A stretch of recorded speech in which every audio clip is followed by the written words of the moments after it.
World boss. Hell yeah.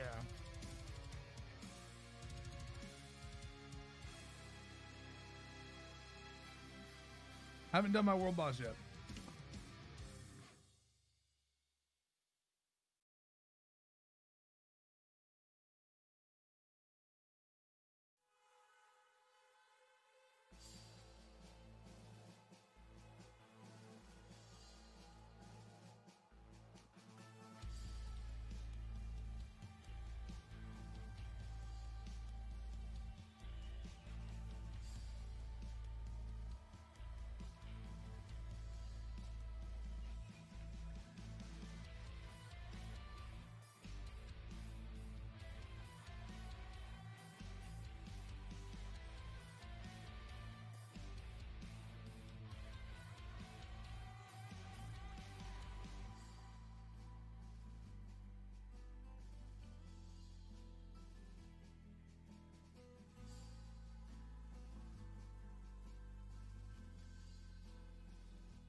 Alright, group in the meantime, I guess. Oh, Bug, there's one right there.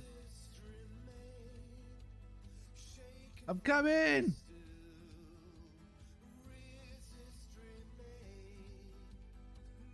Live!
Man, I don't even think he has anything I want.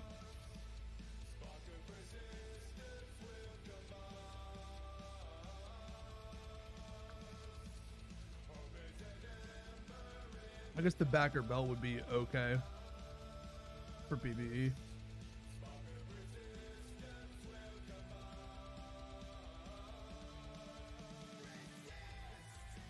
No, this belt's 213. Never mind. Worthless. Back piece, also 213. No. Alright, so I'm just gonna get legendary off of them. Whatever.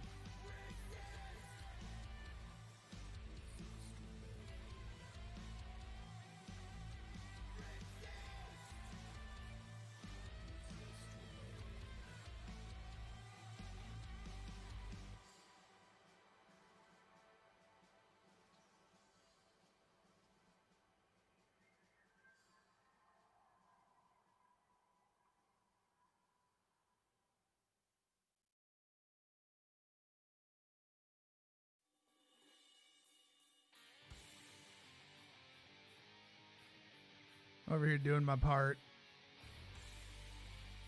Only person that's been doing like big damage has been this Boomkin. So respect to him.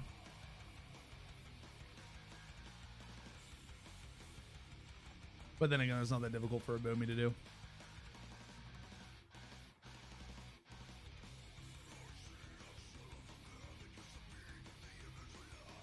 Oh, okay.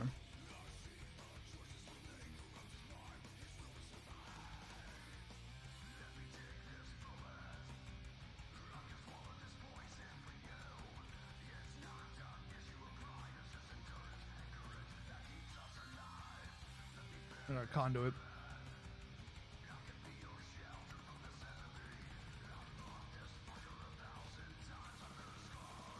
Oh god, phased. I'm so dead. Okay, we're good.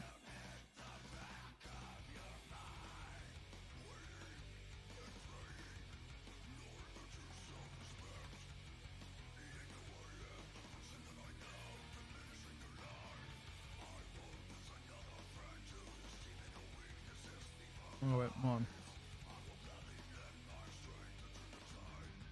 I have a new call-in. And more anima once again. Alright.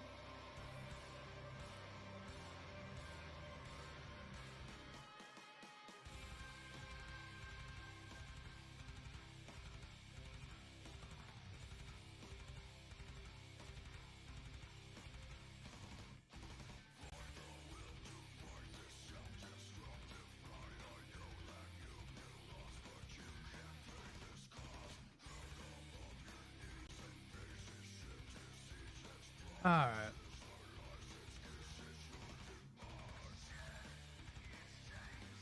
Get queued up.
Big nerfs tomorrow? Maybe.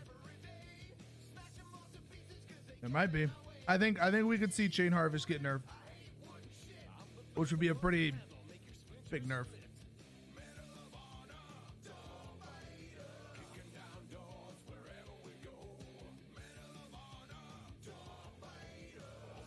Also our healing.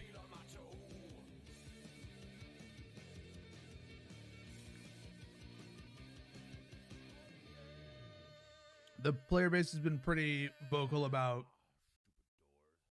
hybrid specs healing in PvP, so it's a very, very likely possibility that we could see nerfs to all hybrid classes healing in PvP. More so paladins. Don't know how much it would be impacted to shamans, but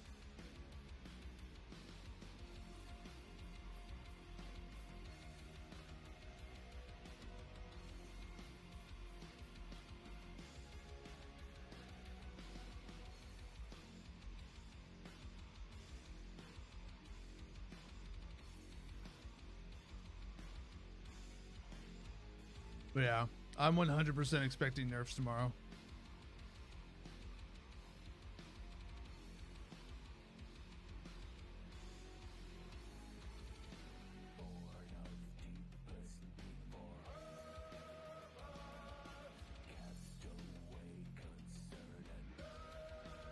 There she is.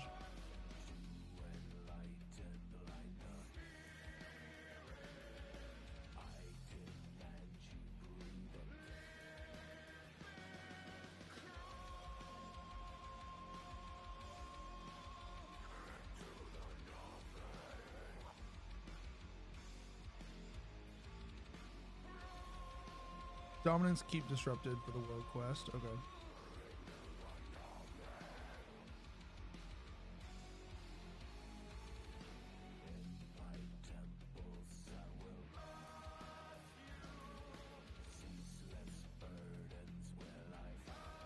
And they actually do some of these renown rank things.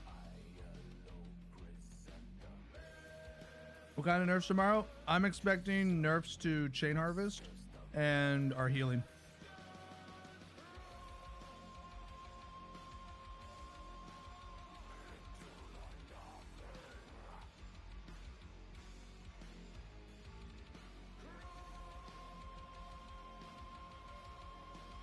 We'll know tonight for sure what it's happening for everybody.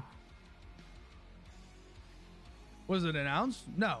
Hence, that's why there's a question mark on it. Big nerfs, like big nerfs? Question mark?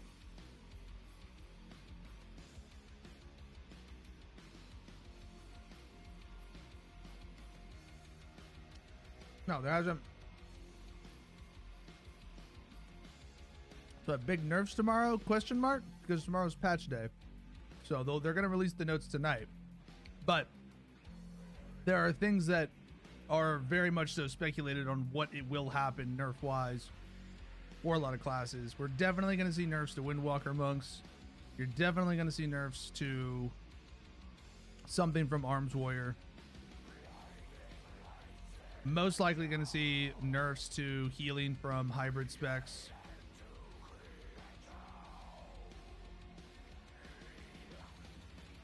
But I won't be surprised one bit if Chain Harvest gets nerfed. It's expected.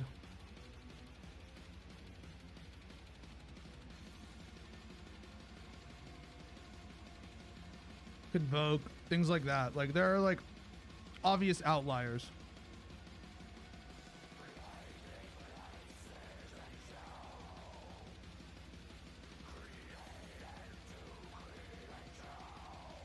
They're not gonna let it play out, Binksy. Binksy, they can't let it play out. The AWC's in 2 weeks.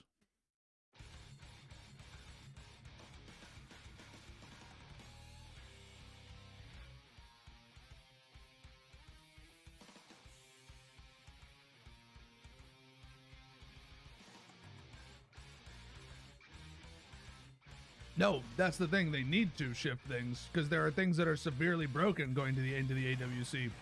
The entire arena player base, all of the arena competitors want them to make changes with it this close. They're asking for them to. Everybody's saying if they don't change some of the shit, it's going to be an awful AWC.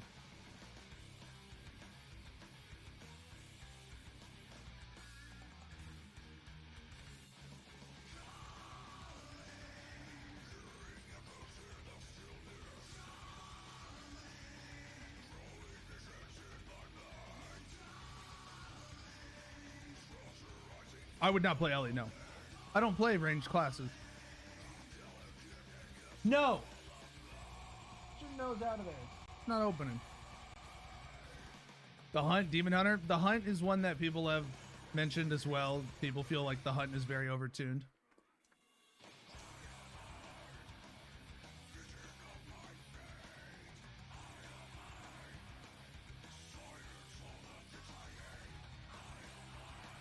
I think everyone will be very, like, surprised.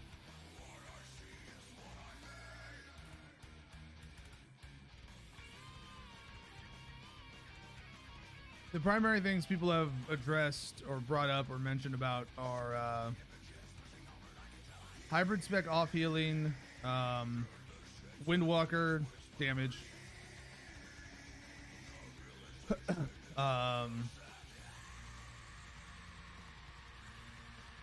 and then, you know, some outlying, you know, Covenant skills, things like Chain Harvest, things like Convoke, the Hunt, etc.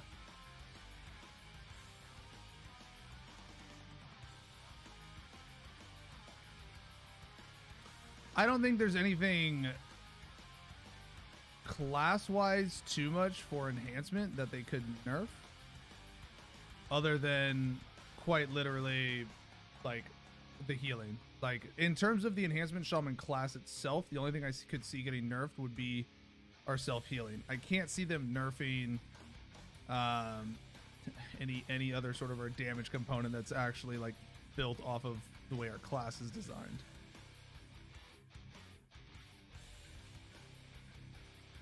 It wouldn't make sense. There's nothing like that outlierish powerful. I can say Chain Harvest, but Chain Harvest isn't a class ability, it's a Covenant ability.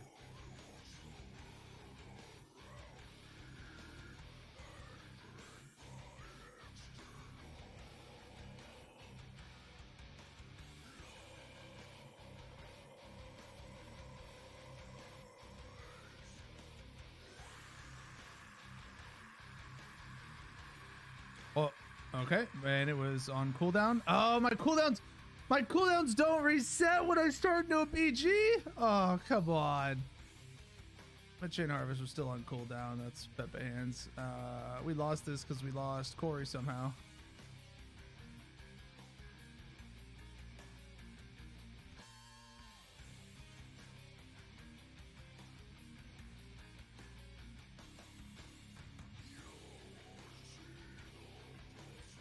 Oh my goodness. I kept trying to Chain Harvest there. It wasn't happening.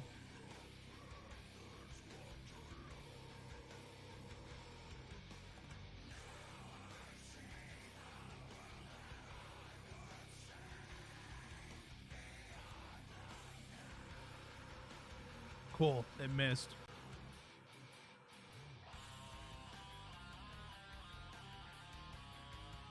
Alright, well, this is turning out really well.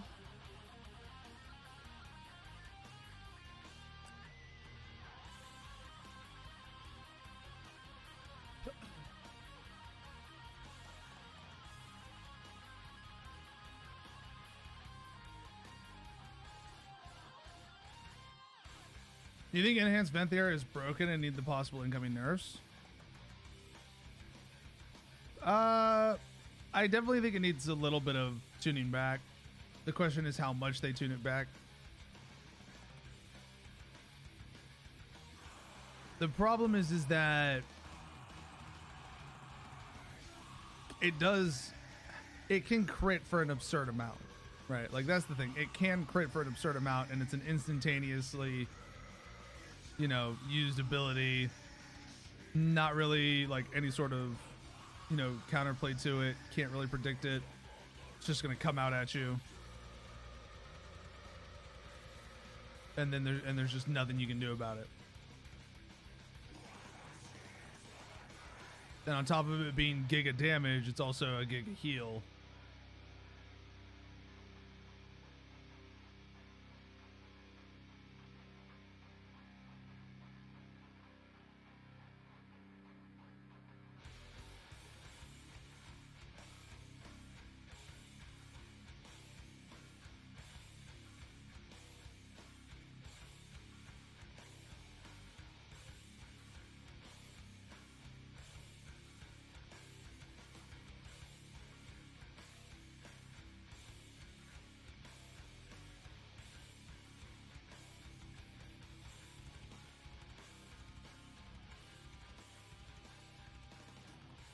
Well, we joined a loss in progress. That was fun.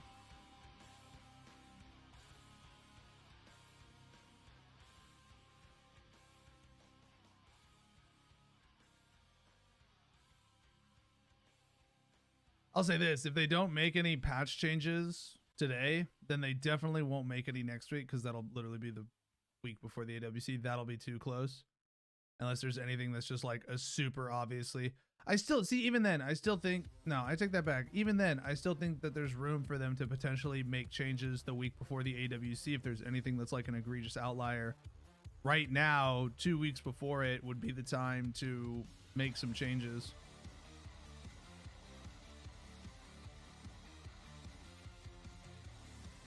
Well, you know, that's the unfortunate thing, is that, you know, one of the things that we could likely get nerfed for is one of the only things that keeps us viable in arena, and that is our, you know, hybrid healing. But everybody's been complaining about hybrid healing being too powerful. Mostly targeted at ret paladins, you know, or paladin in general, not, you know, also like, you know, prot paladin, but less enhanced, more so prot, but still hybrid healing in general. Druid as well. Druid has really strong hybrid healing. It's just the way it is, you know.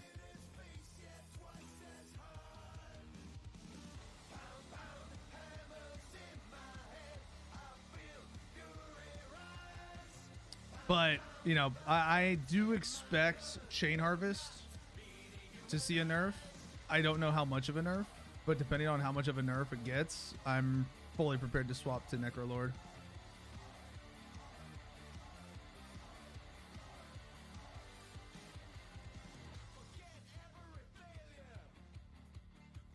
And I'd be okay with it. Necrolord is what I wanted to be originally anyways, but felt like I had to go Venthyr if I wanted to, you know, do anything in PvP.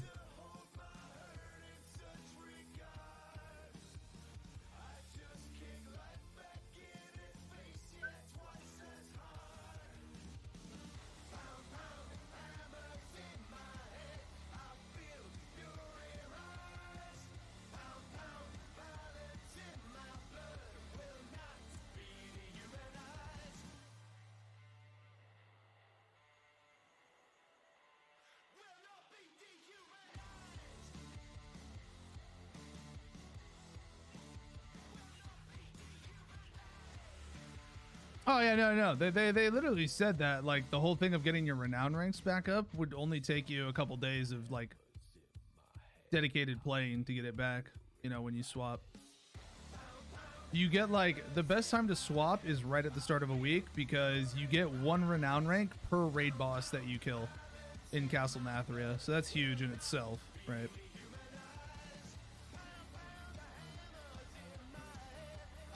Like, that's a lot. Necrolord, why? Necrolord is just one that I like.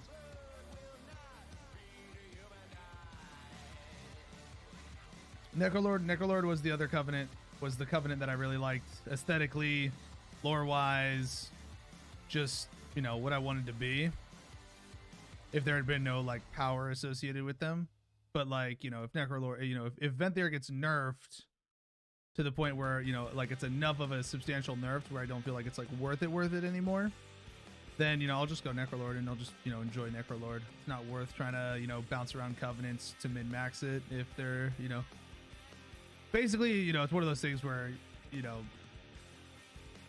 what they talked about doing isn't going to be able to happen, right? You know, balancing all the covenants. We all knew that that wasn't going to happen. Nobody expected that to happen. So, you know, I've told myself I'd write it out on the initial launch, picking what was, you know, quote unquote meta for it. And then, you know, after that, just do whatever I wanted if, you know, once they start making changes to covenant skills. I wouldn't mind a reason to try Knife It, to be honest. I would love that for Blink. Pod, remove retreat with 2 potency and 2 endurance conduits. Yeah, no, you're not wrong, Cypher. I mean, technically, if you're a PvE hero, if you're just a PvE hero boy, you just care about PvE, Night Fae would be the best one to be. It's the best raid performing one. But that's it.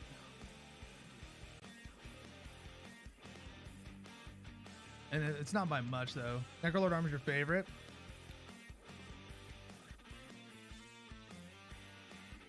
Cool. Good luck with that.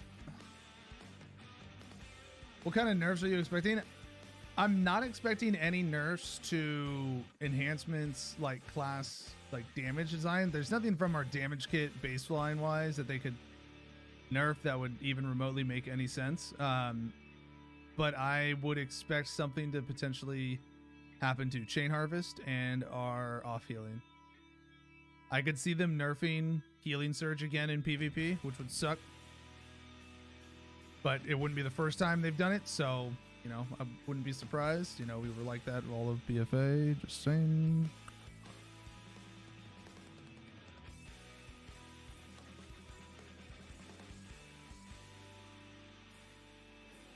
If history's known to repeat itself with Blizzard, and it is, then more than anything, I would rather see buffs to other things, buffs to other legendaries.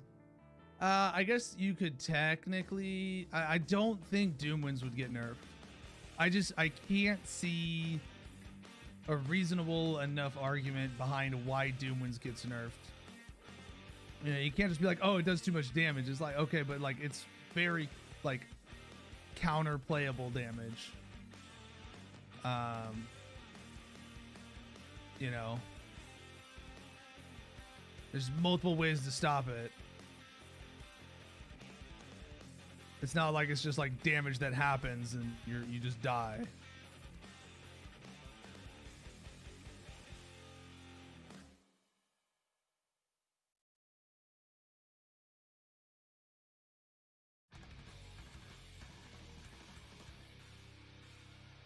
For what it's worth, Ian plays a Venthyr Resto Ellie Shaman.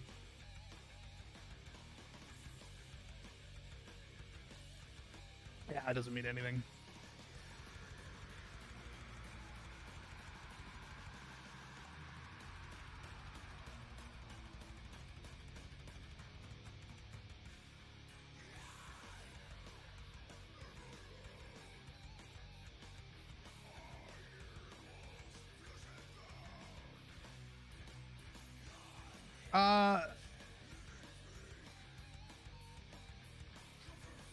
What's the counter to their bursts?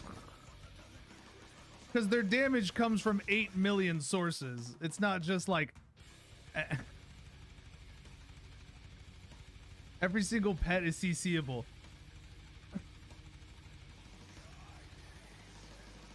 Yeah, but you don't have that many CCs.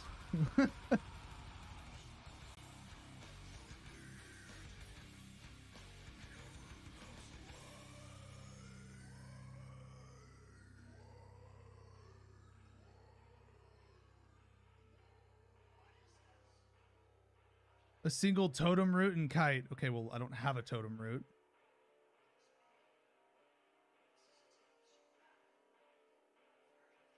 But also, if it were that simple, why hasn't that been what's been happening? Why isn't that what people are doing, right? Like, it's obviously not that simple. Like, you haven't seen it happen, right? Like, because people are dumb. I don't think the top players in the world are dumb.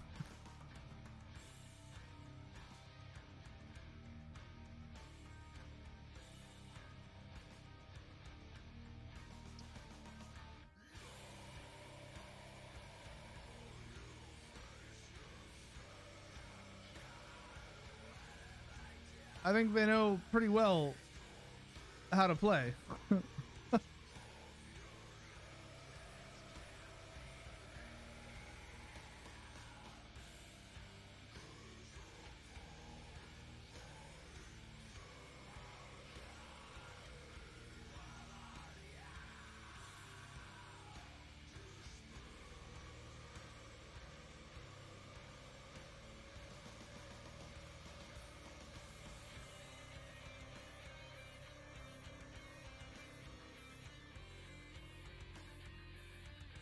I haven't seen anybody. I have yet to see anything on stream from anybody doing these arenas that are like 2600 plus between Vinruki, Trill, Smexen, Mez, all these dudes where there's Windwalker monks everywhere, mages everywhere. There isn't really, haven't witnessed you know, monk being hard counter. The thing is, monk does really high consistent damage as well. It's not just their burst window. Their burst window is a kill window, yes, but like their damage output even without that is still very high.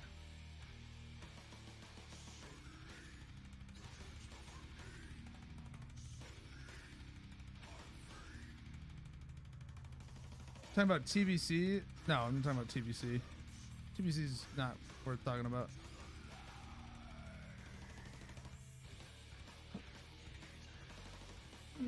Yeah, but choose, okay, choose isn't fucking good arenas to go on. Like, choose is never gonna be what arenas are you're gonna base off of, because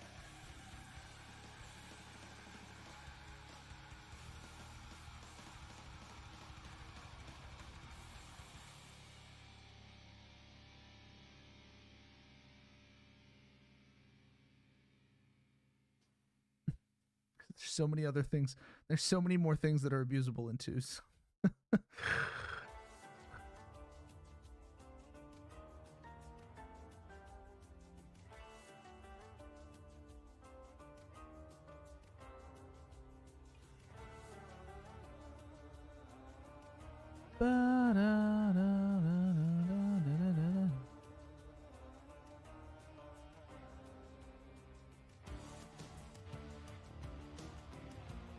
Tony, just for the record, Tony, I have absolutely nothing to talk about with TBC because there's nothing to talk about with it. First of all, it hasn't officially been announced yet.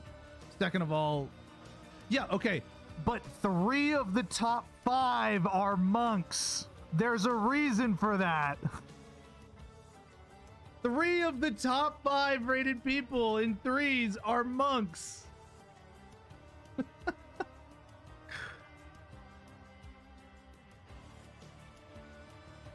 The only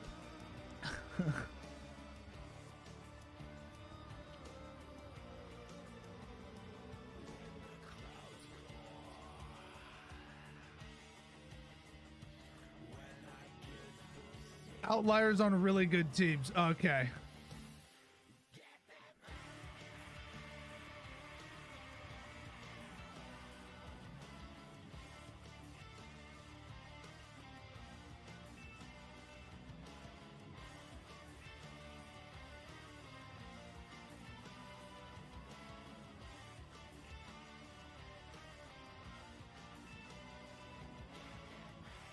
And I'm just saying, dude,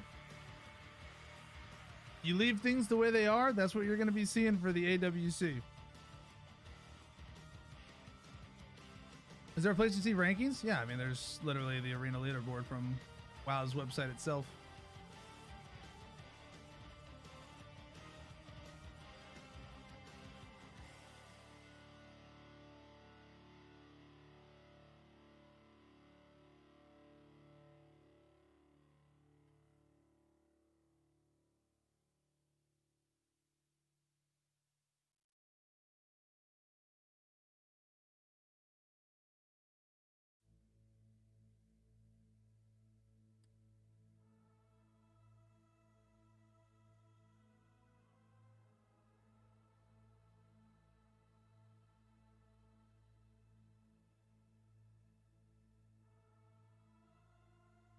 A lot of pallies on the rise.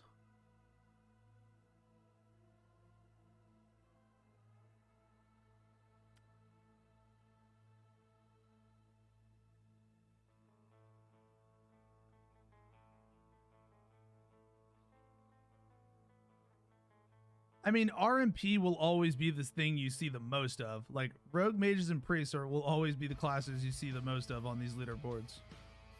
Especially that combination. It's just a combination. It's just a comp that will always be good no matter what. Even if you nerf their damage for them into the ground, like there's just so much CC that comes out of those. Not a representation of the actual player base? Okay, so you're saying that we should balance the class around the idiots. Which would only make it even more broken in the hands of good players.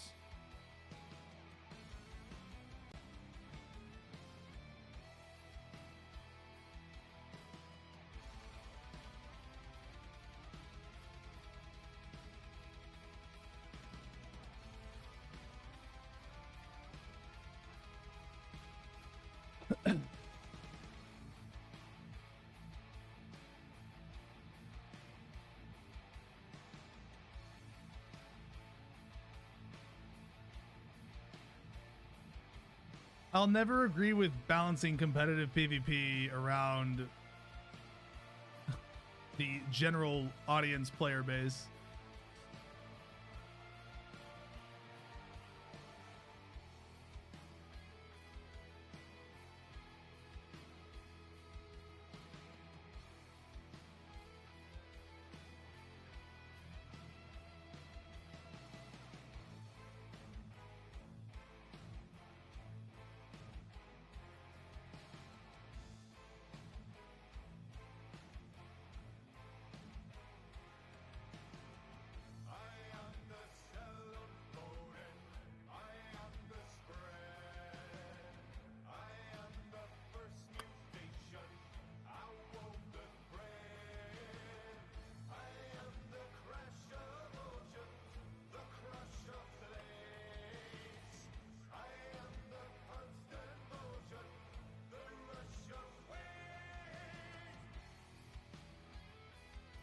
Ian's always been Resto Ellie Cypher, for the record. I mean, he's always been that.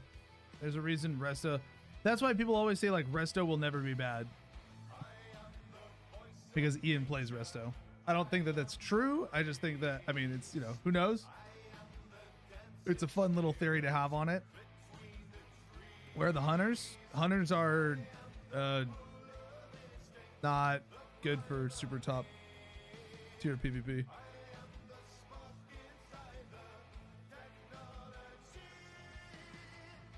They're a bit of a one trick.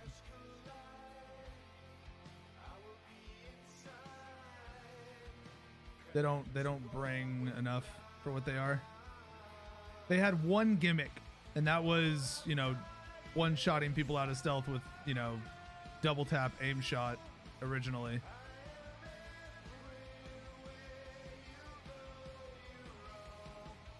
Now, RBGs, they still do really well because they're able to, you know, have plenty of time to do setup on multiple targets and, you know, really high damage across the board with target swapping. But in things like arenas, it's just really easy to, you know, LOS them, kite that, like, not kite them, but, you know, they have, you know, you watch out for that opener, the double tap opener. Prevent that, they got nothing for a little bit. Their damage isn't as intimidating then, if you will. They still have good damage, it's just not like super kill potential scary, right?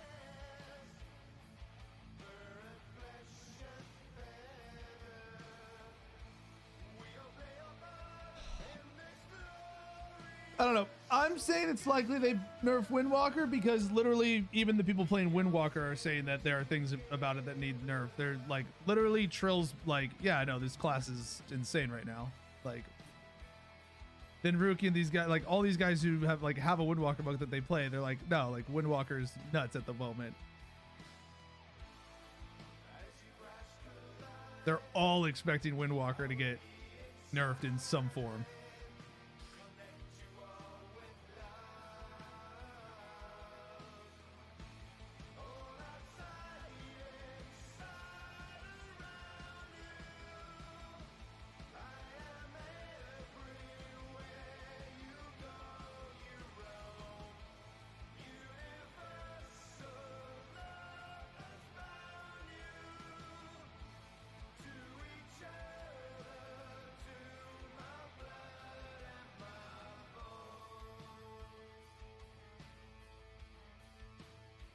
Important Shadowlands weekly quests are now highlighted in the quest log.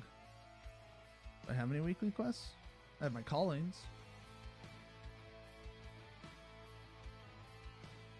I don't think I have any weekly quests though.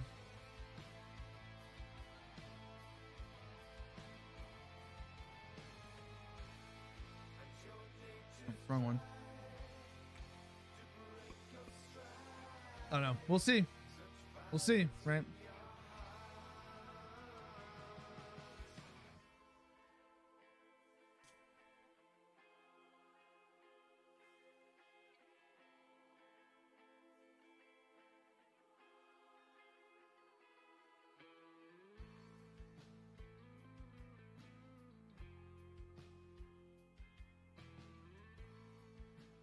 mean, Windwalker is in the top 50% of classes played, spec-wise. If we want to talk about specs, if we want to talk about DPS specs specifically, they are number 6 in terms of amount. They are number 4 in terms of amount of people playing them. The two top played classes, the two top played specs on the leader, like in PvP, like they have a rating, it's on the board, it's, you know, visible between regions, is Disc Priest and Holy Paladin. I think everybody expects that. Those are definitely 100% like the two top played. Absolutely. And then it goes Arms Warriors, Fire Mages, Shadow Priest, Rogue, Windwalker. But like they're all really close, except for Warrior and Fire Mage. Warrior and Fire Mage are played way more than the others. And that's just it. That's in 3s. Let's see, look at the 2s. If I go to 2s, Windwalker's even higher. Windwalker's the number 4 most played class in 2s.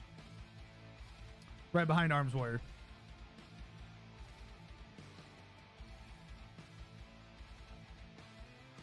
Oh, you know what? Chat did fall off for me. I did. I actually eliminated that because I did a video.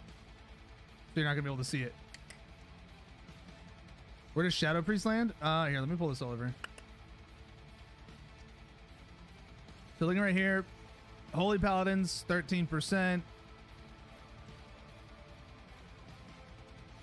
Keep in mind, this is literally just going to be people like who have a fucking, you know, looks like they're doing it from like 1900 and up, 1900 ratings up. This is still fucking rank, really, really high rank, but yeah.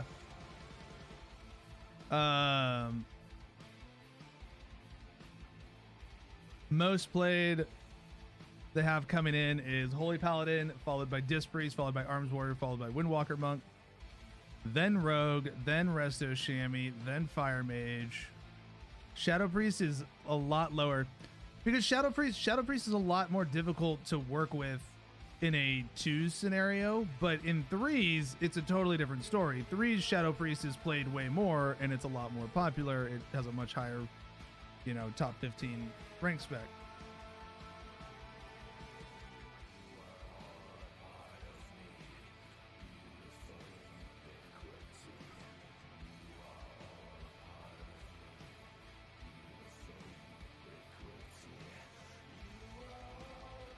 It's actually insane. I'm actually amazed how little Feral is played. I'm actually amazed how little Feral is played.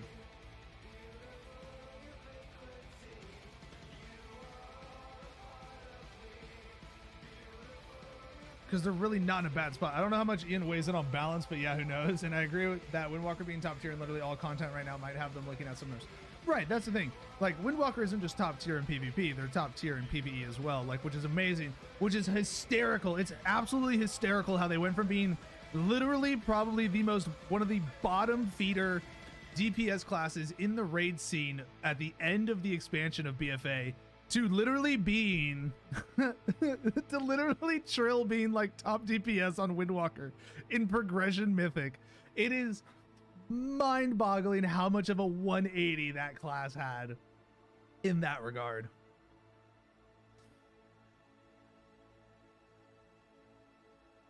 But if we want to look at classes across the board in terms of playing, yeah, that's just, well, I mean, you know, you got 3 specs that are being played in PvP. See, the other thing, you have to look at it, like, there are some classes here that only have, like, 1 spec is being played in PvP. Like, Arms Warrior, it's the only option, right? Nobody's playing Fury, nobody's playing Prot, like, in the actual, like, competitive scene. Like, notice there's no Prot, like, on this list. Or no Fury Warrior on this list in terms of that at all whatsoever. Obviously, the most played is Orcs, closely followed by Humans, Belfs, Undeads, all that stuff. RBGs, how we looking, dude? Oh, here, you know what? We can actually even set it. Let's see here. Let's look at everybody that is. Let's look 2100 and up. 2100 and up for 3v3s. What are we looking with?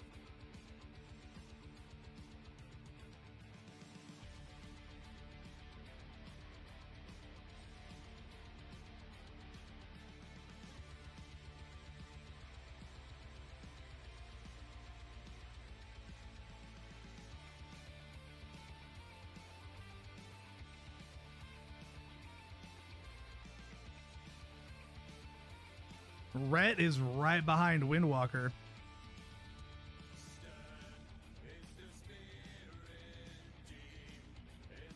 Boomy. These two are really close. These two are really close. These two, but like, it's such a huge. Windwalker's not gonna bet. What are we betting, Jay? What are we betting?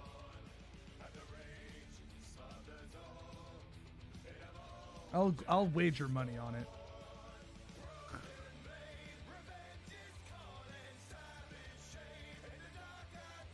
$10? All right, $10. No nerf before tourney. Okay. I mean, that's fine. That was our original argument. I think there will be tuning before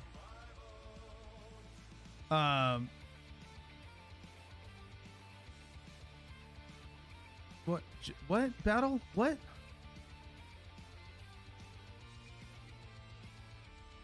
You just said two opposite statements back to back. Windwalker won't get touched. I think they get touched in PvP. It might be their Covenant skill, but like, I think they get touched.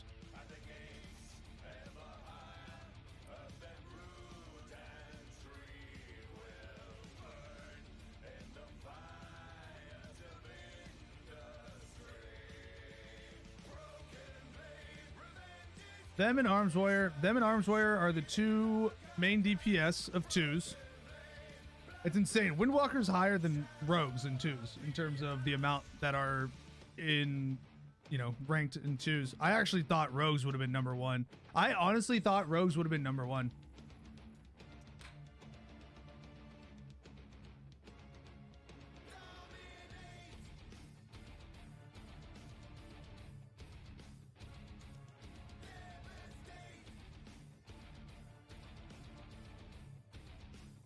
Fire Mage, though, people are expecting combustion from Fire Mage. And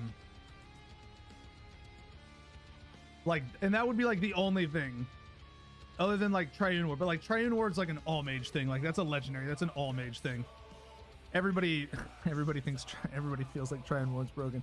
Unless you're a mage, everybody does not like Triune Ward. Mages love Triune Ward. Who wouldn't love being able to like do a freaking Mistweaver cocoon every 30 seconds, right? It's amazing. That is definitely one thing, a lot of people want to see addressed as Triune Ward. But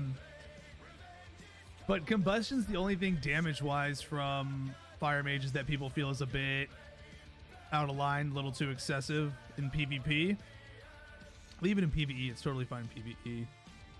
Like, again, like all these changes that people like are talking about, when people are talking about changes to classes, nobody's talking about it from like a PvE perspective.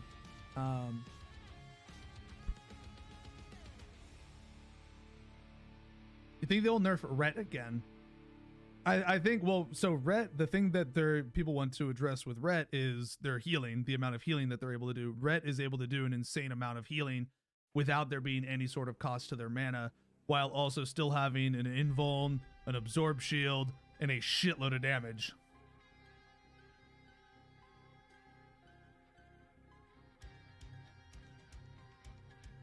And so that's where people are like, okay, well,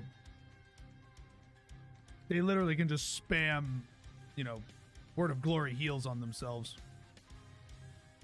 Or, continuously in a match.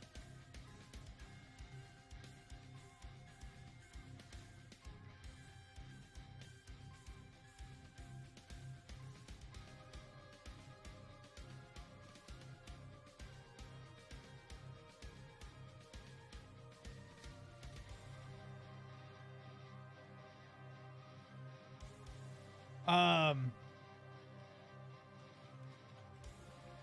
think, you know, if they wanted to add like a mana cost to it, I think that would change it up a little bit. I think that would make it a little more interesting.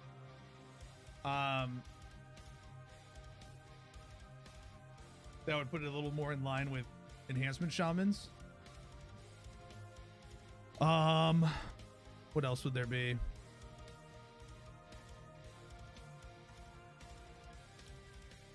Rogues are touchy. Rogues are touchy, dude.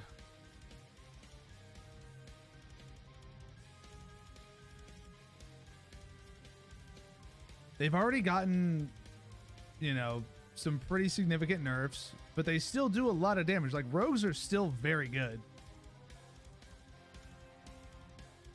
RMP is still going to be one of the most popular comps that you see. The amount of control that a mage and rogue together have, along with a priest, is just insane. Like, it's just absolutely insane.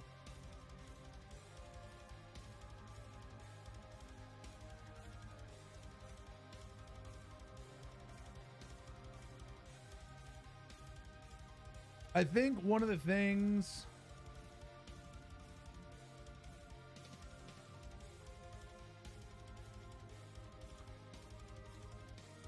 Yeah, like you said, Holy Paladin Warrior is a very difficult comp to beat. You have to play flawlessly, and they have to not play well to win. It's a very strong comp. Warrior is expected to get nerfed. Warrior is expected to get nerfed, be it Intervene. Intervene is a big one that people are talking about for Warrior at the moment with PvP.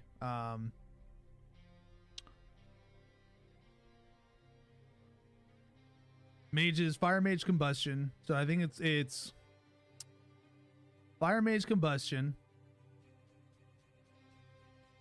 Warrior Intervene, Holy Paladin. I don't even know where you begin with them. They just do insane everything. Holy Paladin's just really good right now, dude. It's actually wild. It's insane that they're like, you know, they're like one of the primary healing specs for PvP. And also they're like a top deep, they're like, you know, they're the DPS healer in PvE. They're the healer you want to bring for more DPS.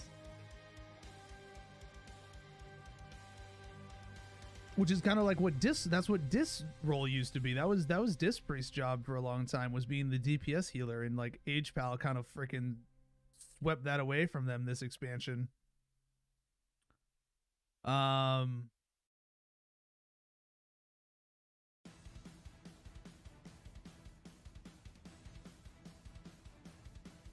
Shadow Priest, I don't feel like there's anything people feel is outlyingly unfair about them or like busted about them.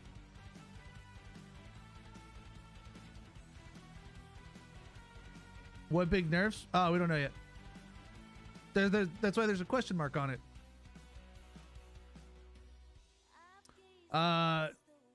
Maybe you can vote don't cast full moon. So that's the thing. That is the one thing. People don't necessarily think convoke itself is like an issue. It's just that even at the start of a convoke being cast, even if you kick it instantly, that first cast that goes off could be a 25k full moon hit. Like just out of pure RNG of it. And that feels really bad. And so that's where the issue with convoke is. Like, you know, convoke's one of those skills. It's where it has counterplay to it. Like, you know, you can grounding totem it, you can kick it, you know, all those sorts of things. You know, you can, you know, stun people who are doing it. The problem is though, is that no matter how quick you are on the convoke, that first hit out of a convoke could kill someone. Could, but that's the thing. Could. It's completely RNG.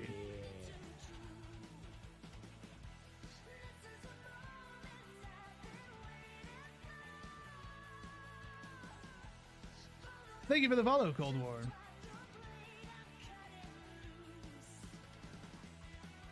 Convoke at the very least should require them to actually be talented into Full Moon in order to be able to get it.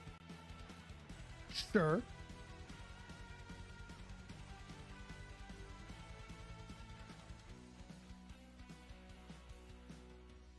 There's a lot of things that you could see happening with Convoke, but I don't think like just like outright nerfing Convoke would be the answer.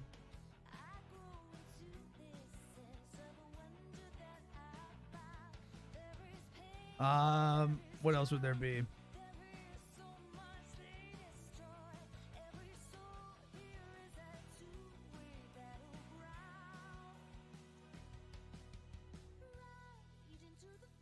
Windwalker. People feel their damage is way too high to match their mobility and CC.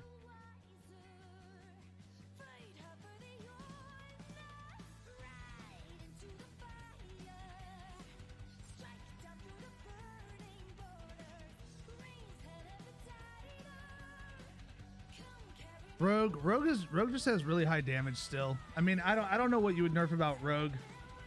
They've already gotten hit with a really heavy nerf bat, and people want them to be nerfed again.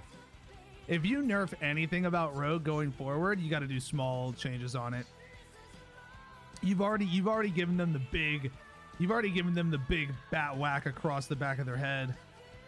You know, give them little, you know, little shots of it now here and there. They don't need another bat whack. Rhett is going to end up needing a bat whack on their damage. I think you're going to start to see more Ellies. now that they have their legendary, their machine gun lava surge legendary. Give it another week and you're going to start to see that come through the roof.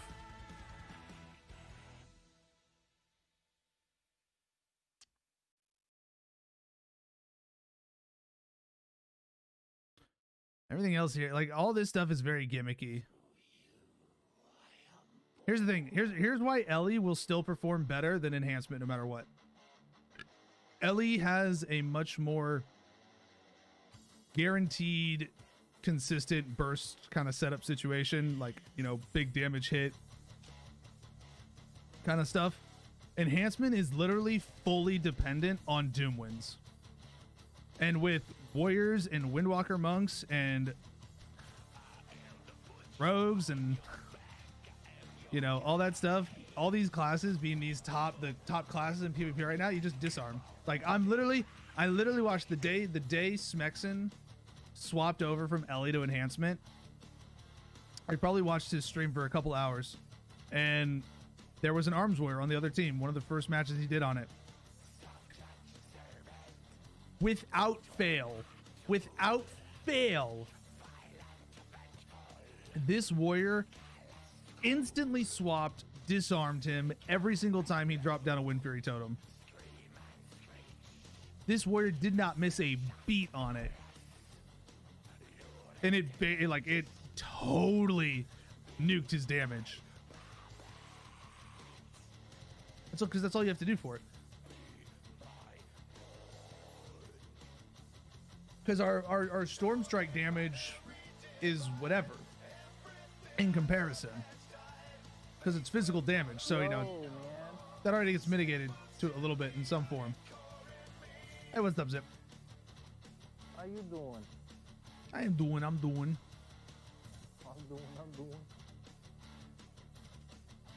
Because like, look, the damage tooltip on our Storm Strike, 3197. 3197 is our damage tooltip.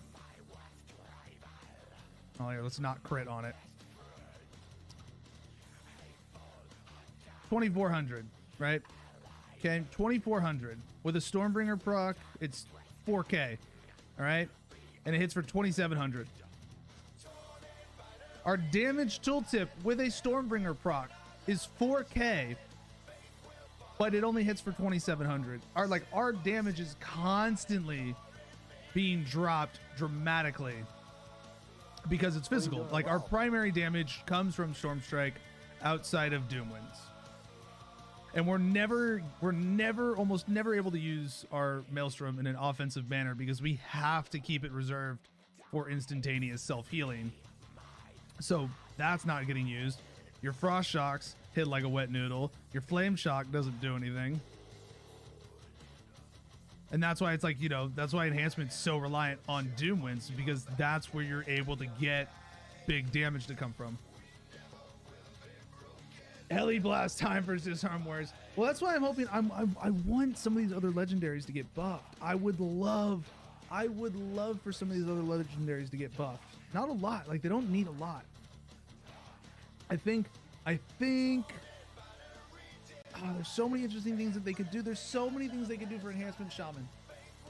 Like, if you made the Wolfbones legendary, also guarantee, also make the wolves provide.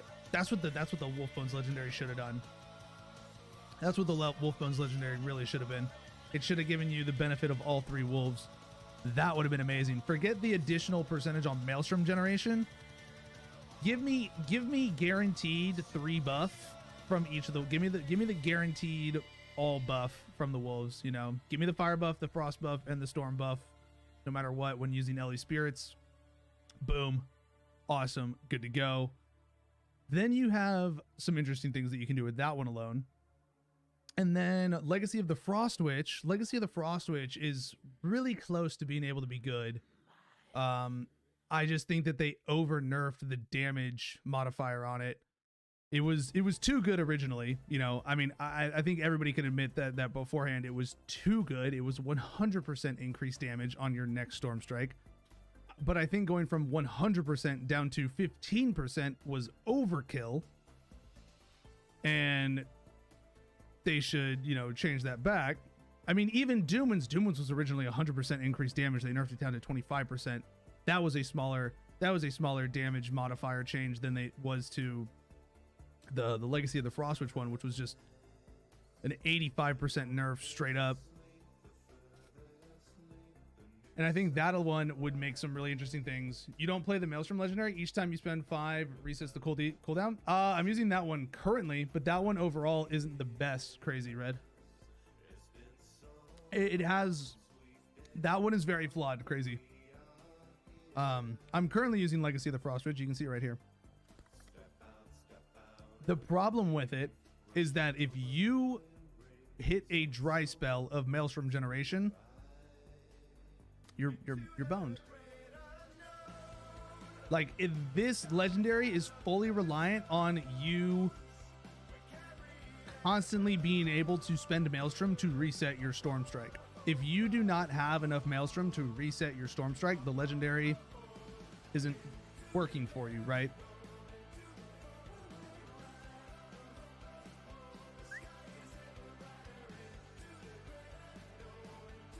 Enhance need another gap closer. Maybe Feral Lunge need to be baseline. I mean, Feral Lunge being baseline would be great, or Nature's Guardian being baseline would be great, or just even change the talent row that it's on. I mean, I don't think Nature's Guardian being on the same row as Feral Lunge makes sense. You have 2 mobility skills here, Feral Lunge and Windrush Totem, and then you have Nature's Guardian. Nature's Guardian and Spirit Wolf should honestly be swapped.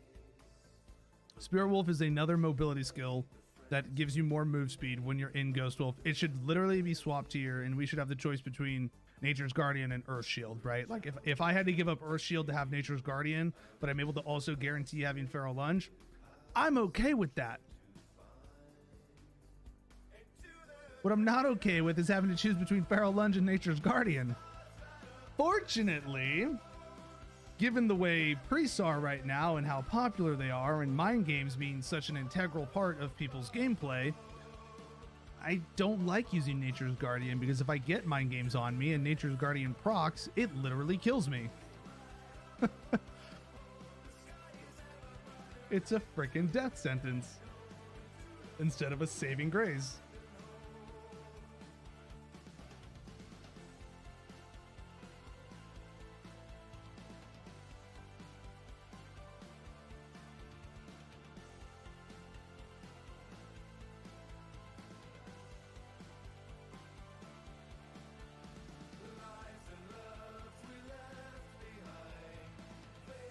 What nerfs coming in tomorrow? Something. Everybody's expecting it.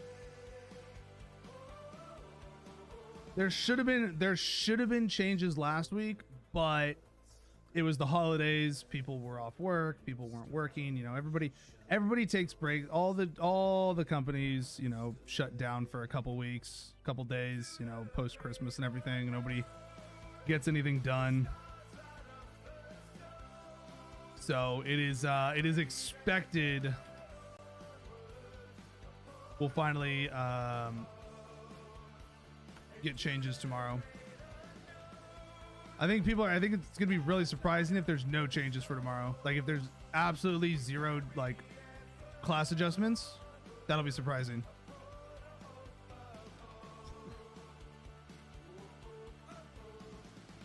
Yep, exactly.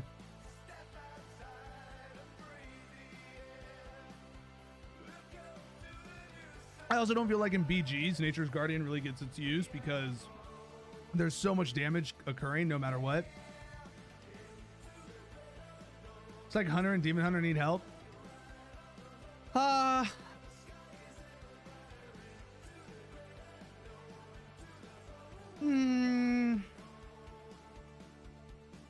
Yes and no.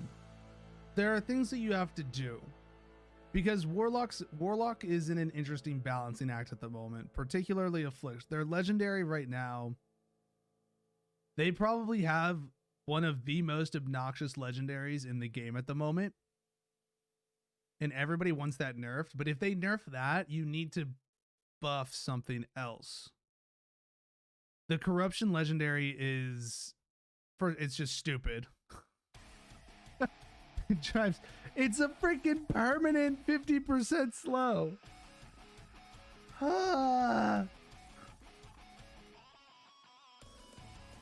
It's like the only issue people have with Warlocks. It's the only thing people are complaining about Warlocks right now. There's nothing else about Warlocks that people are complaining about. But unfortunately, that legendary is also the only thing that's like able to make like Warlocks be competitive, right? Make them have a place. It makes them useful, makes them strong. Is that guaranteed 50% slow? So it's like they need to change something else about the class if they're going to nerf that. I hate that. I hate that that's the situation for them, but God, do I hate that legendary as a class without a gap closer. Fuck.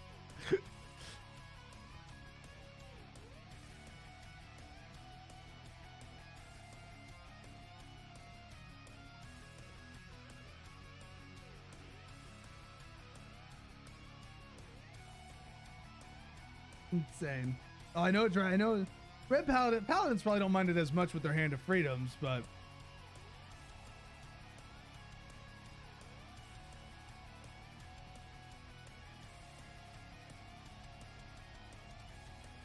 oh, dude, we played against the most insane Warlock yesterday. It was the most mobile Warlock I've ever seen in my life. This man literally teleported like 3 different times. I actually like lost my shit fighting him. I was like, what is going on here? I'm playing Ring Around the Rosie at frickin' farm stables and RBGs. I was like, what in the world?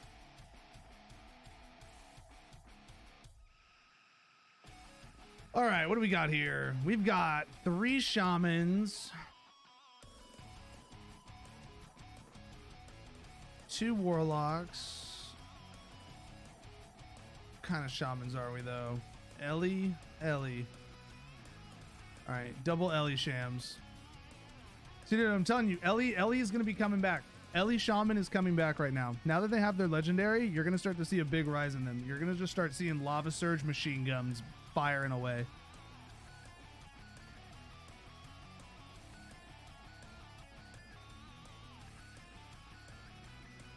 If you see them throw out their Primordial Wave, fortunately, Primordial Wave does have a very obvious tell.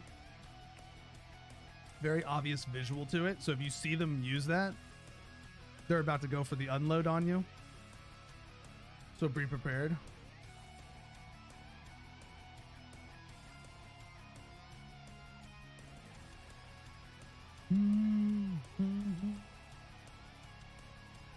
Corruption is instant cast, no cooldown, you know? Couldn't tell you. I don't play Warlock.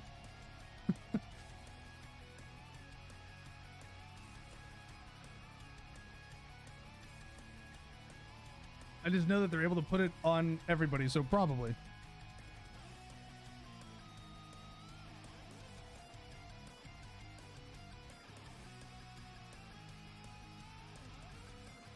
Oh yeah, I need to put my buffs back on.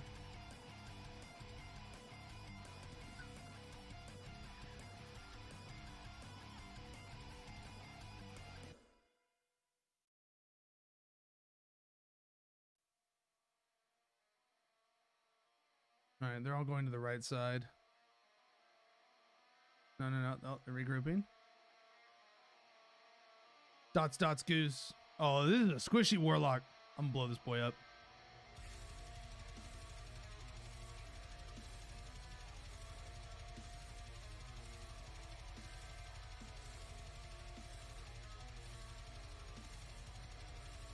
Him up.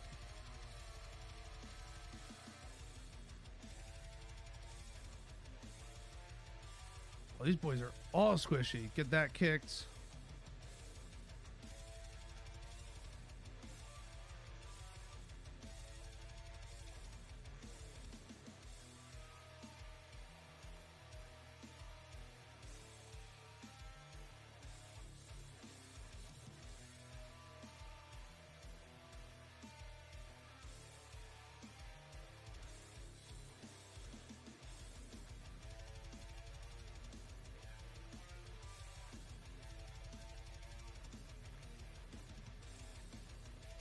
Blow him up. Hey, what are you doing? Whoa!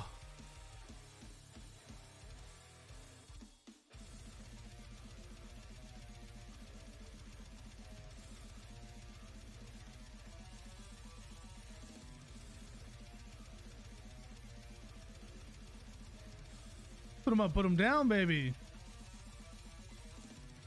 All right, we're gonna jump on. It looks like a rogue here.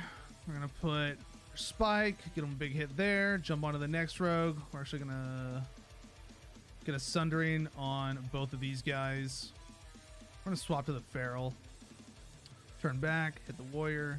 Feral jumped away from us. Disarm, kite away. Get our earth shield back on. Kick their spells. Big hits on the mage.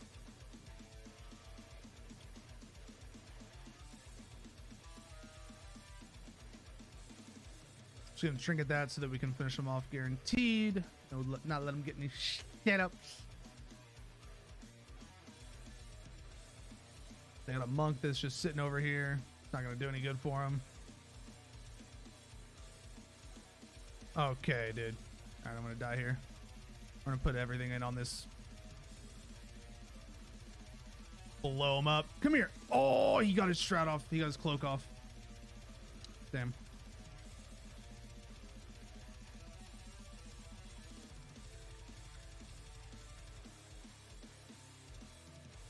He's got cloak on. Can't hit him. Probably has evasion too. Nope, his evasion's down. We can finish him. Very one-sided match.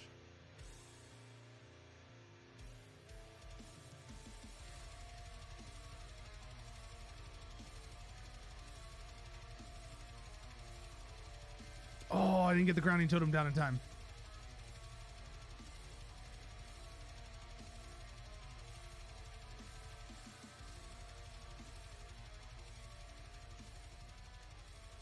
Yeah, disarmed.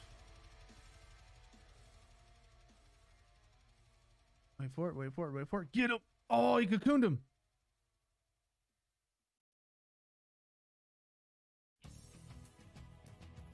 Got him. Gonna get the reset. Get him there. We're working this feral. Get my heal up for another reset. Keep the pressure rolling. Keeping ourselves alive. We're gonna drop down into this pit. Get away. Warrior jumped in. Heal up. Finish off that lock. Bang, bang. We'll wait. Get the monk. Monk slowed. Oh, he's running. Torpedo away like a freaking. Yeah, of course. Yeah.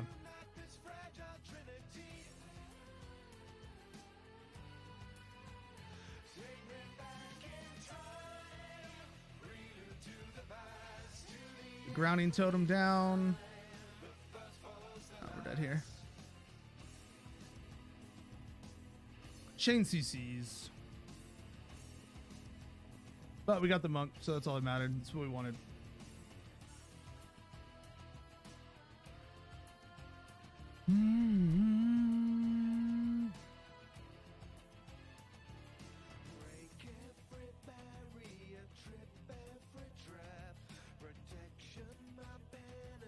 Jeez, they're squishy.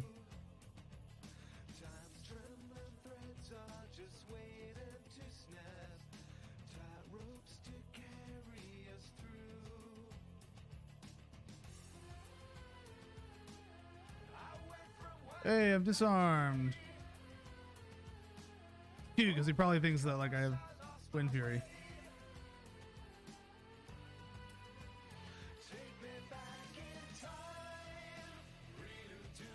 Even without Wind Fury, we're still able to get like 2k Wind Fury damage. Like Wind Fury, even without Doom Winds, I mean. Oh, Rogue. Andrew. Oh, kick the Convoke. I got you.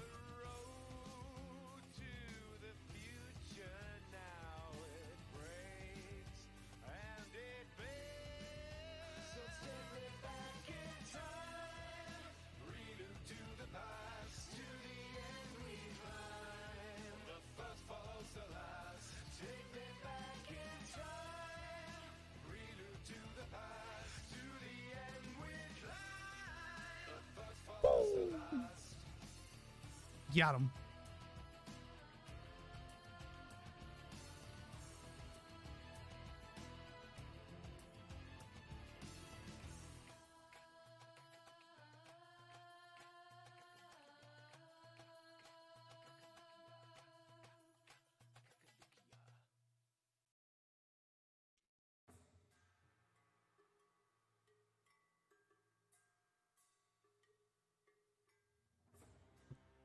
Bang, bang. That was big. Big dub, big dub. Huh.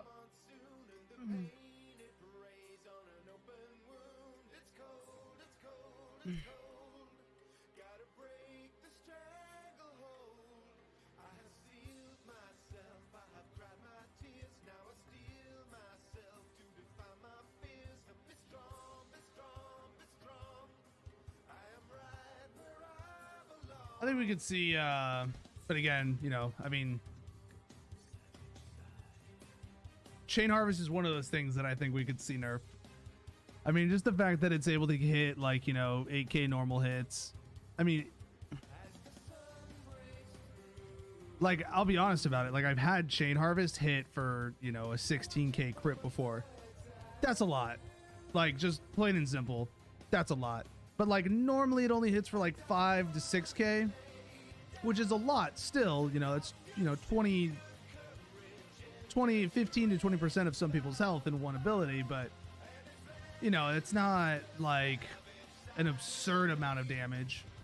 It's just that it's a very instantaneous amount of damage that also has a really large heal attached to it. So I could see them nerfing it. I could see them nerfing our Maelstrom weapon contribution to its damage modifying and healing modifying in PvP specifically. The only other thing that I could even remotely see them touching would be our healing in PvP, but even then I don't think ours is that bad because it's directly tied to our mana as well. So like we go pretty quickly in PvP. That's why I don't think it's as much of an issue.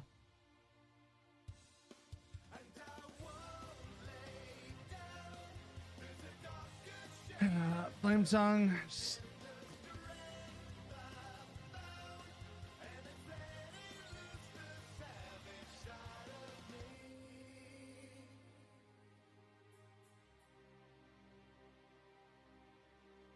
See, dude, Wind Fury is still doing a lot of damage for us.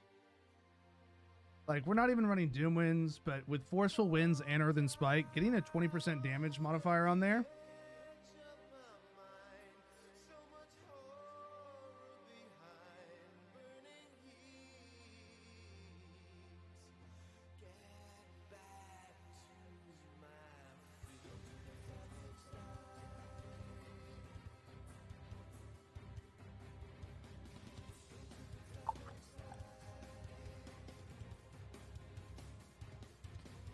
The only thing I have left to get above 1800 in is threes. Threes is tough though. Threes is difficult for me to find like people to play with. Comp wise, that works for enhancement. We're 76% of the way though to our vicious saddles, so that's exciting. Probably push more of that this next week. We'll probably do more RBGs. I think RBGs are how we're gonna like try to like push our rating higher on a lot of stuff. It's just more fun. RBGs are just way more fun right now. If they just buffed Primordial Wave for Enhanced to make it give Lightning Bolt a damage bonus, I would be thrilled. I don't even think it needs that. Honestly, I just think they need to give Enhancement a way to spread Flame Shock, and then Primordial Wave becomes really interesting for Enhancement.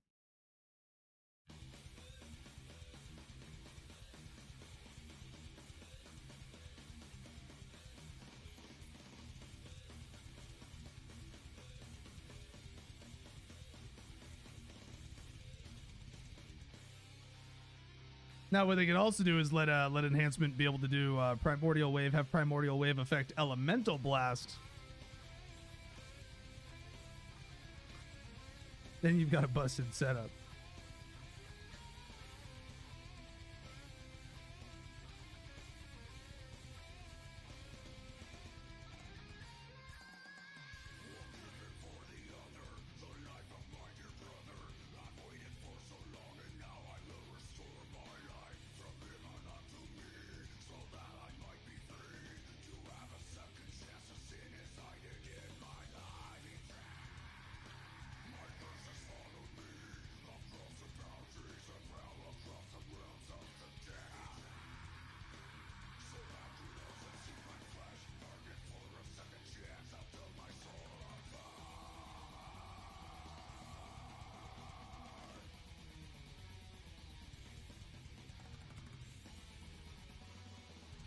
I think Flame Shock on its own cooldown would be nice, or being able to spread it with Crash Lightning. Doubt they do that one, but I'd be cold.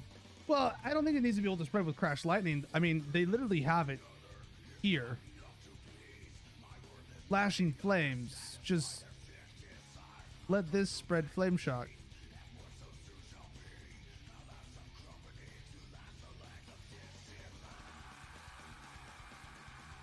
Easy.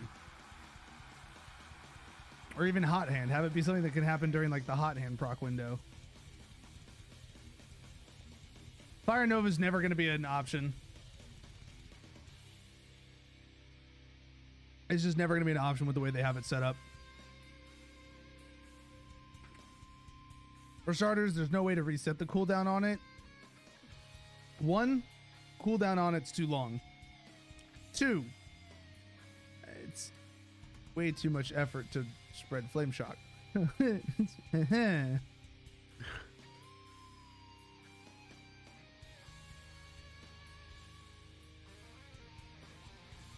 Like Hailstorm will just always be a better option. You're going to be able to get off. You're going to be able to use Hailstorm twice. As you get more haste, almost 3 times, you'll be able to use Hailstorm for every Fire Nova that you'd be able to use.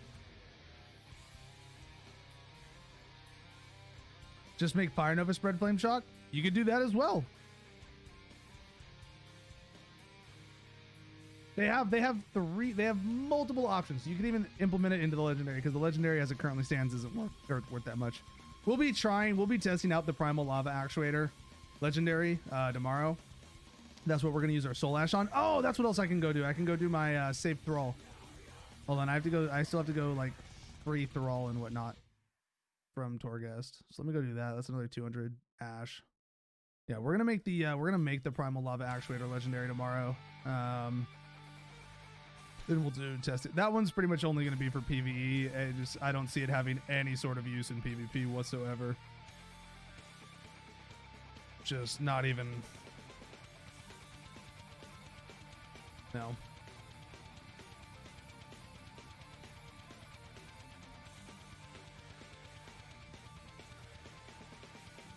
Inventory's full? Really? Frick.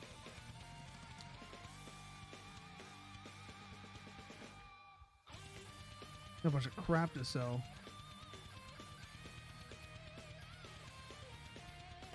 Oh, I can drop off all my anima. I have a lot of anima to deposit. No, I mean, there's a lot of things they could do. I don't think we'll see anything that would be like class change wise until like 9.1.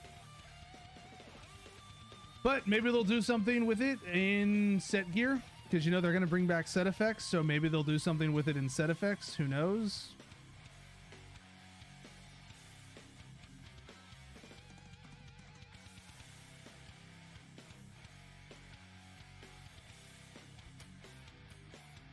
Boom. We got almost 12k anima. Big pog. Alright. We've got that.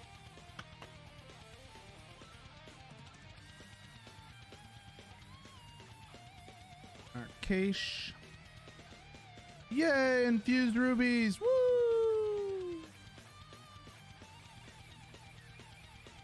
Much rewards, very amazed.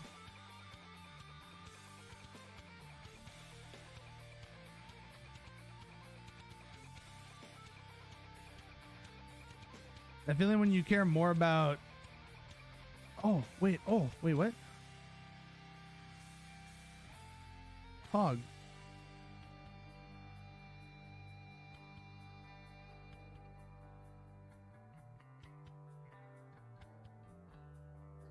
Huh.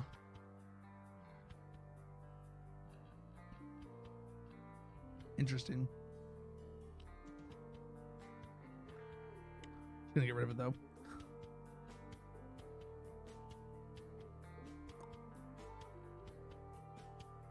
Yo, Cujo. I lost my train of thought. I forgot what I was talking about.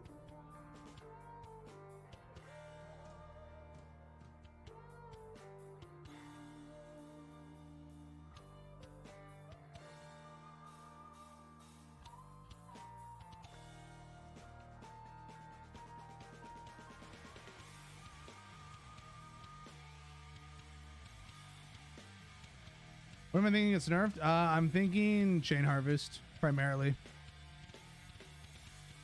Chain Harvest is the main thing I'm thinking would get nerfed for us specifically.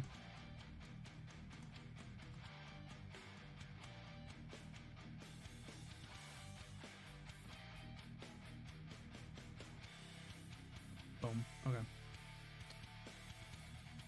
Oh yeah, and then let's go see if our mission completed. Did we win? We should have. Yeah. Extra 120 soul ash. Pog.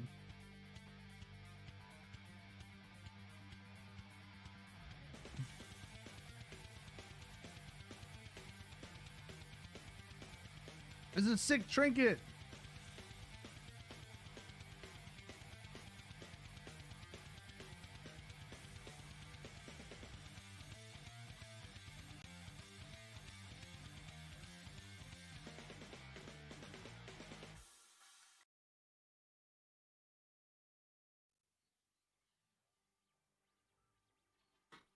Hey, puppy dog, chill. You're not going anywhere. Sit. Chain Harvest and maybe our healing to some degree. But I don't think there's anything else really that you could nerf on enhancement. I think there are plenty of things that they could buff in terms of other legendaries.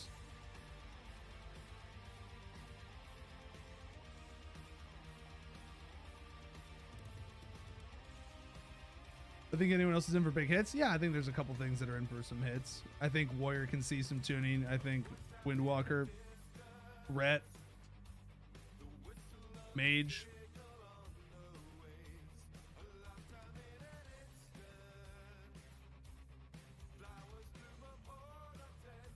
Combustion specifically.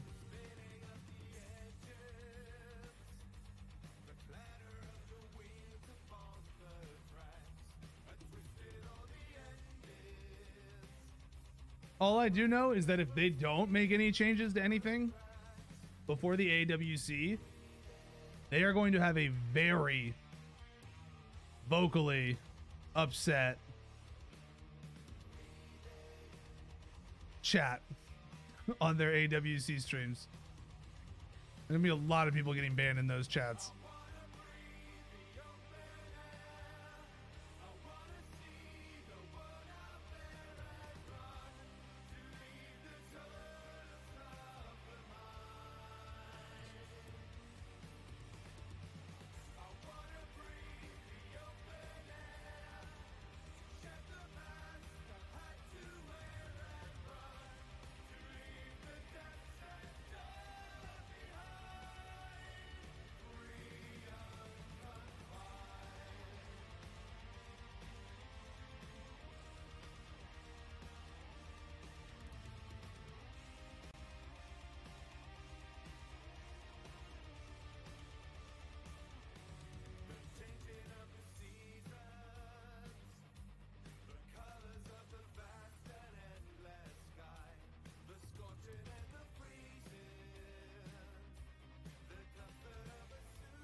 All right, so we actually have a nice bit of soul ash at the moment still, 670.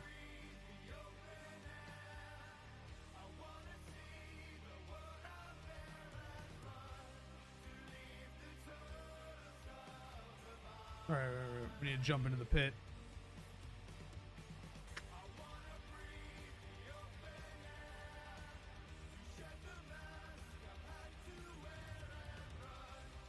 But we'll try out the Primal Lava Actuators Legendary this next week. We'll run it with, we'll do a full fire build setup for it. You know.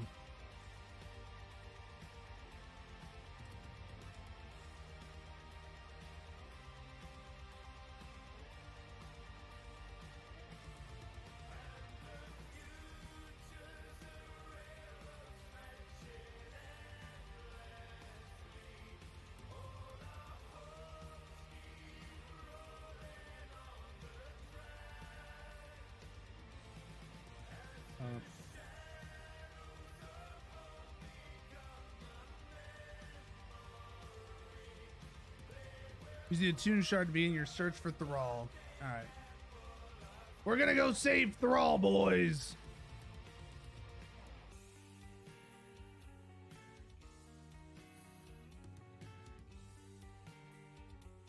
You guys.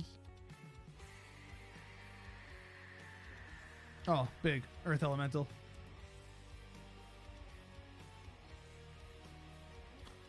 Earth Elemental gets an Earthquake. Easy.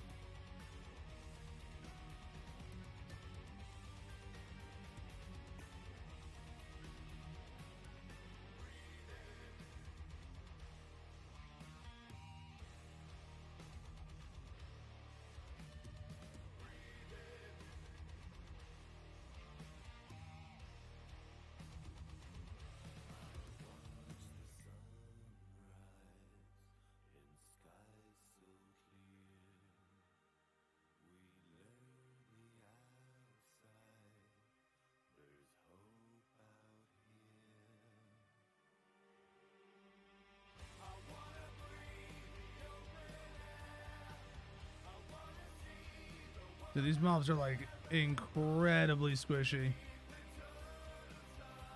God, I seriously think they overkill nerf these things. I know, well, these are story quests. These aren't like the normal. This isn't normal Maw. This isn't normal Torghast. This is story quest Torghast, so it has to be easier.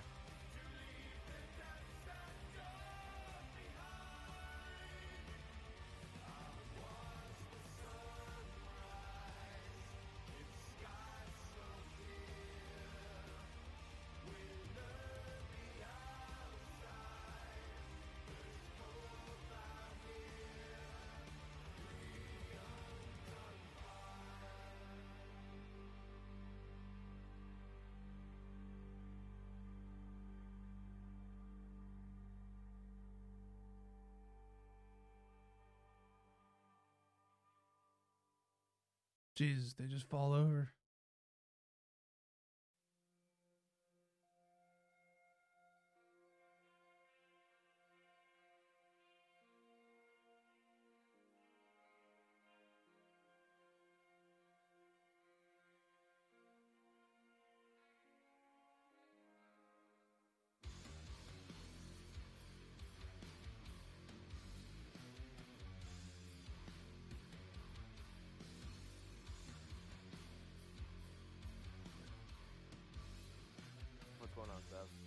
What's up?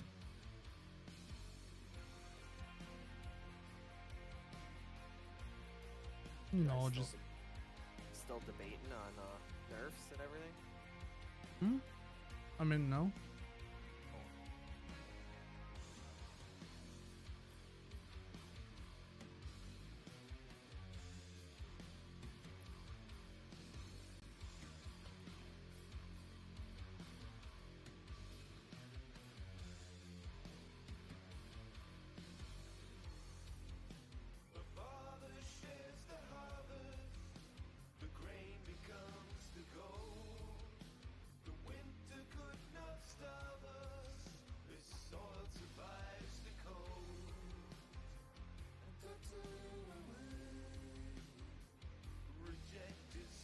It's too easy.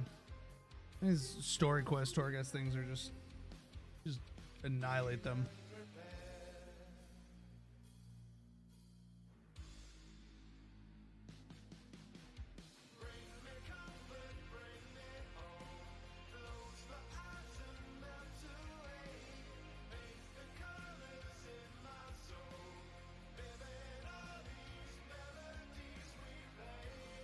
Oh yeah, all your cooldowns reset at the start of a floor. You can...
I'll be watching that Blizzard tracker all night. If there's anything, if they do post anything, it won't be for another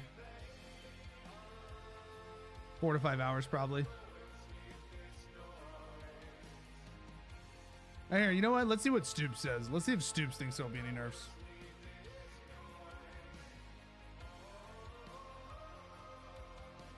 The first one is always this one, and I fucking hate this one, man. It's always this one, dude. It's always this. Like, go look at my last one. Yesterday I did an RBG with Savix. I did one of my monk, my first one of the day. Boom, it was this one. I did it last stream. Boom, it was this one. I did it off stream. It was this one, dude. This shit can suck my nuts. I hate it. I hate doing. I don't mind doing as a regular, just YOLO BG, but I hate. He got the Azerite Shore so RBG. Easy to lose. It's like I don't know, man. It feels like it's so much RNG. Like where you land, the timing of it, is something open. It's like I don't know, man. It's so annoying. We have a prop pally though. Anyway. The reality is there's so many people doing PvP now. I think PvP in this expansion, I bet you PvP is the most, what am I trying to say? It's the most, He's too popular. His chat, he has too many people in his chat now. I can't ask Stoops questions anymore. He's too much of a big boy. So the only things that we're talking about that could potentially, we're talking about like nerfs in general, like across the board with what could happen. The only things that I could see getting nerfed from enhancement would be Chain Harvest and our healing. But not like a lot, ideally. But I can definitely see them nerfing our, you know, hybrid healing is one of the most complained about things in the PvP scene at the moment. So I can just see enhancement getting thrown into the mix of that with druids and paladins and whatnot.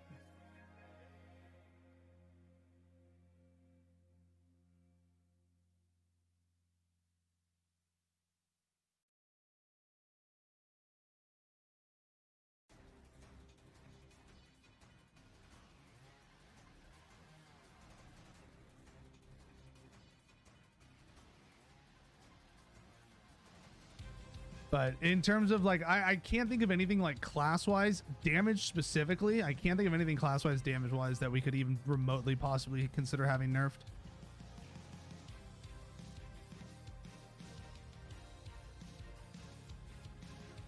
Burn it all, dude. Everything resets when we go up a floor now.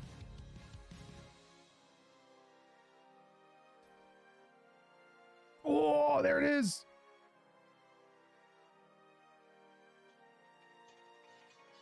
Bloodless whenever we put down a totem. All right, as if it wasn't easy enough already. But what I would love to see, Spirel, is buffs to the other legendaries. I don't want to see Doomwinds get nerfed. I want to see the other legendaries get buffed. Because things like, and that specifically, like, oh, cinematic.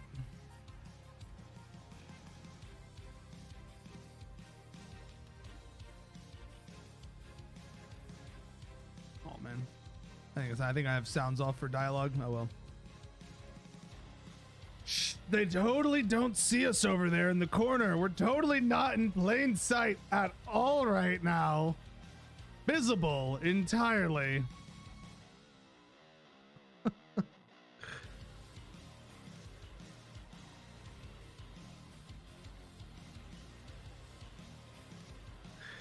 Honestly, talents need to be fixed to make other Legos useful. Not even. Legacy of the Frost Switch is already in the spot, is already designed in a way that it can be very useful. It just needs to be, the damage on it just needs to be higher. For the damage modifier on it needs to be higher. The problem was that they over nerfed it. It used to be the go-to legendary. And then they just over nerfed it because it was 100% increased damage on your next Storm Strike. And then they nerfed it all the way down to 15%. I think everyone can agree 100%, increased damage was too much, but 15% is too little.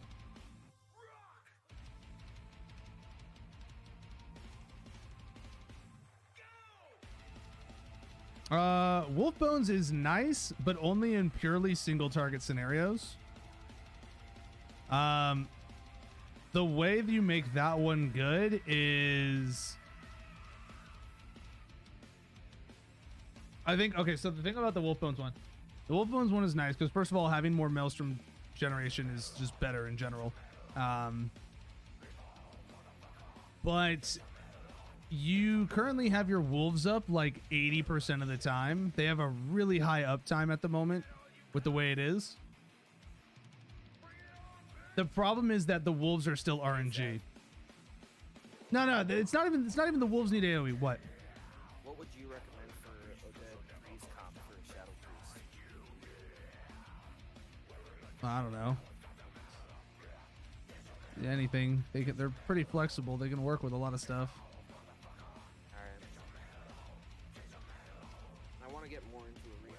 Figured you're probably one of the best people I know to ask. Well, I figured.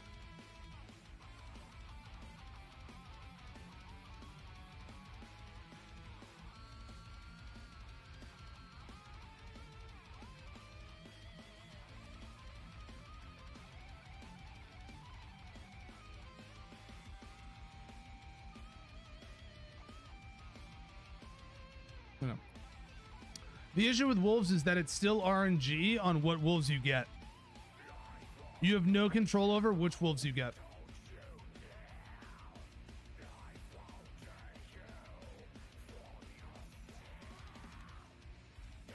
It needs to be, you are either able to control what wolves you get based on what element you've used recently, or you get all three effects no matter what.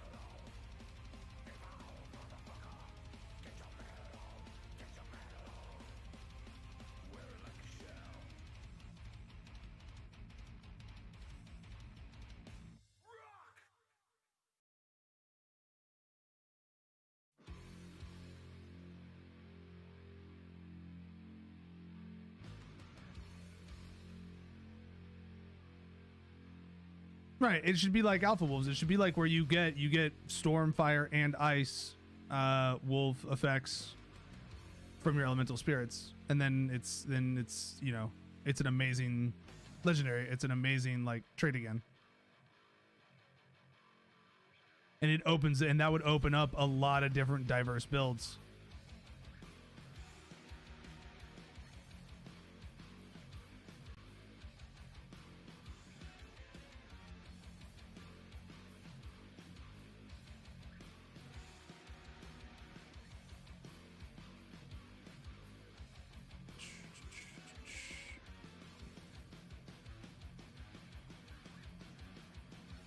Close.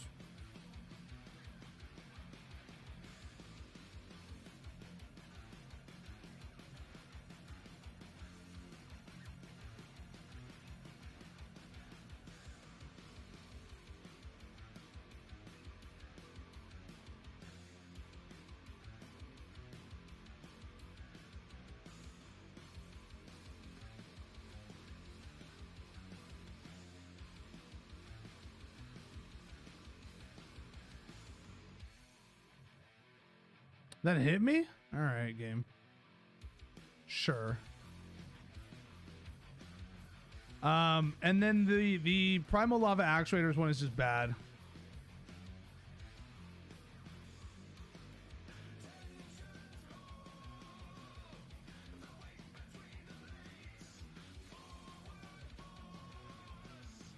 Yeah, I don't know why they don't like, I don't know why they like Crashing Storm. I feel like Crashing Storm should be a much higher damage value on it, considering it would be then a risk versus reward kind of AoE, because if, you know, if your tanks move them out of the AoE, it's you know, not good anymore.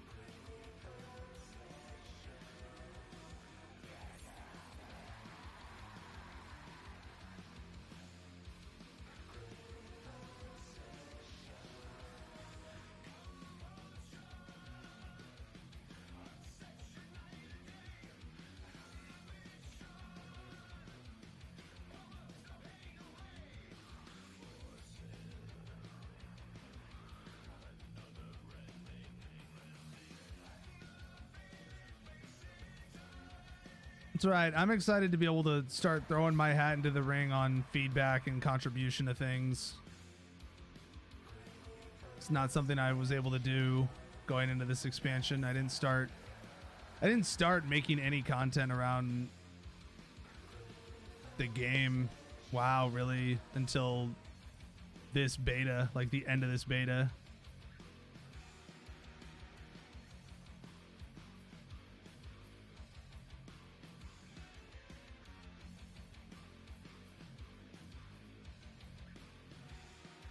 I didn't get a lot of input in. There was a lot of, and this unfortunately was a time where they were very like receptive of a lot of feedback from the community and the players and the, you know, the class representatives. I mean, I know there were a lot of things that I remember were like talked about being problems in the design, and, you know, people like Word Up, you know, giving feedback specifically about ways they could change it or fix it or make it better, and them actually taking some of these like things and implementing them.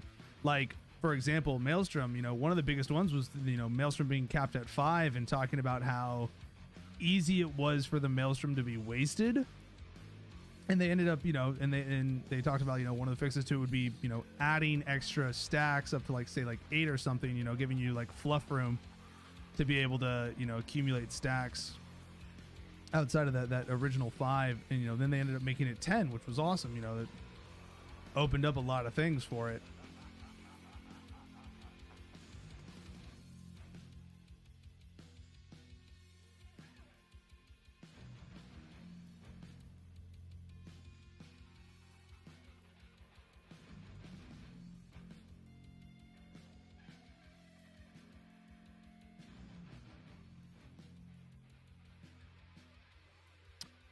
No, that's not even that. Lava Lash doesn't need to proc Wind Fury.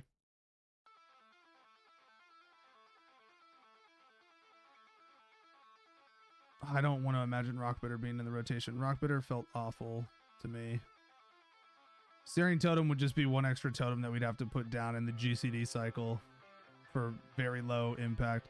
Now, if they wanted to have Searing Totem still function as a thing that increased the damage of our Lava Lash by 20% for each stack of it at the same time, then yes, you can make an argument for it there, and that could be something that you'd be able to have on, you know, drawn out, like, you know, long single target fights, raid fights and whatnot, but not baseline.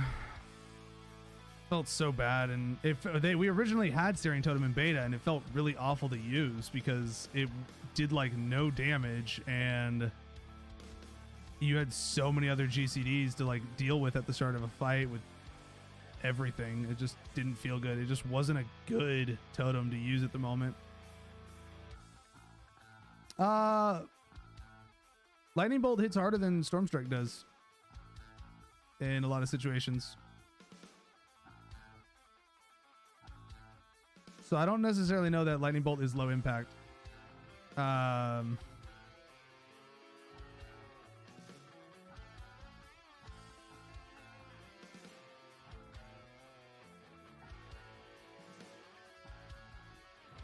Lash in its current state is very lacking, yes. But Lava Lash doesn't need to proc Wind Fury. Lava Lash already has the ability to proc Stormbringer. The thing that Lava Lash has is just its just damage is incredibly low, and it doesn't have any real beneficial interaction with Flame Shock. Flame Shock should either increase the damage of Lava Lash further, or Lava Lash needs to be able to spread Flame Shock.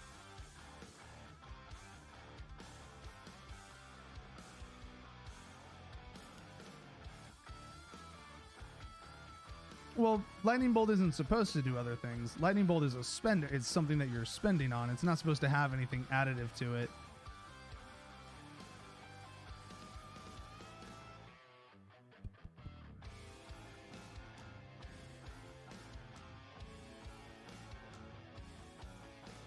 In my opinion, anyways. All right, here we go. Let's go blow this thing up.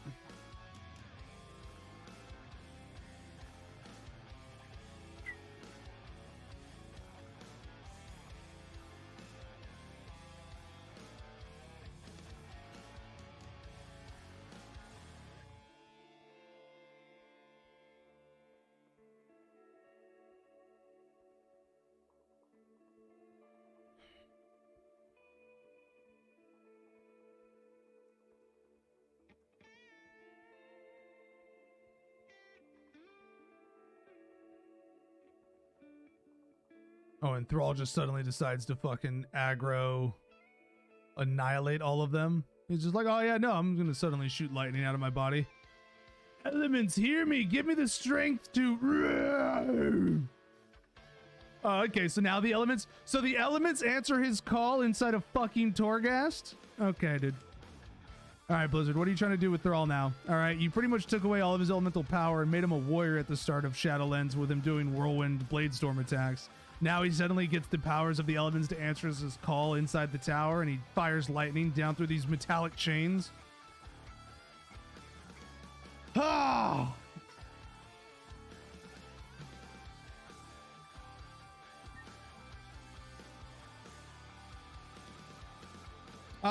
I just think they should make Flame Shock tick faster based on how much haste we have.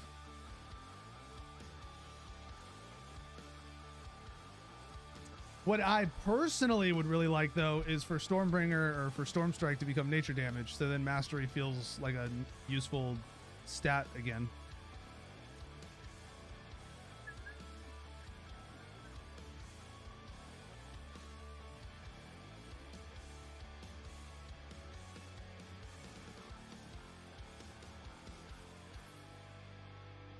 Because as it currently stands, because here's the thing, as it currently stands, the reason why Lightning Bolt hits harder than Stormstrike does is because Stormstrike is a physical damage dealing ability. So baseline, it's getting like a third of its damage mitigated every time you use it in PvE. And so Lightning Bolt actually does hit for a higher amount because it's a magic damage dealing ability. It's not mitigated damage. That's why Lightning Bolt either hits for the same or more than Stormstrike.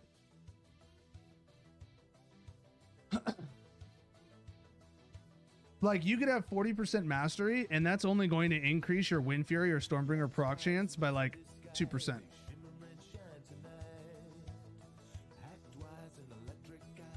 You know, or maybe make mastery impact the rate in which Flame Shock ticks, you know? Things like that.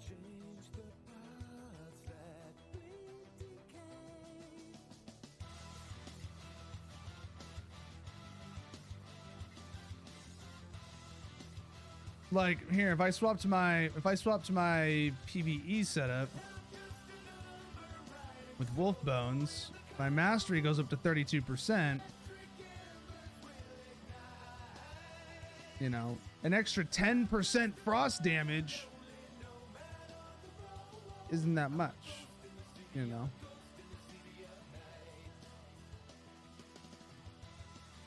Potentially. All right, we got our Soul Ash done there. So now we've got 870 Soul Ash. Yeah, we got Legendary easy tomorrow that we're going to be able to make. Which big nerfs? Oh, nobody knows yet. Just speculation.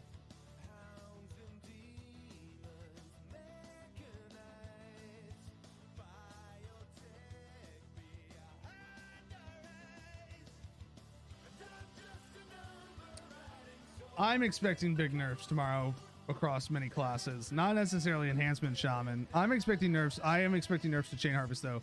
If they nerf Chain Harvest, I'm gonna go Necrolord. Pretty much. I'm prepared to swap Necrolord.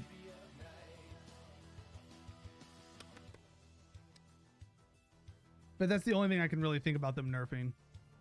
Like straight up. Like that's the only thing I really like. If I had to think, like, if they were going to nerf anything about Enhancement Shaman, it would be the Maelstrom weapon spending value of Chain Harvest.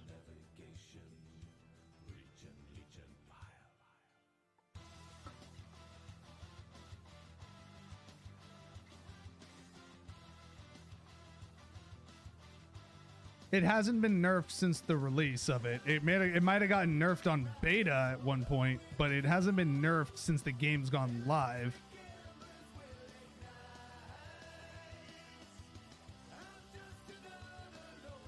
Since it hit live client.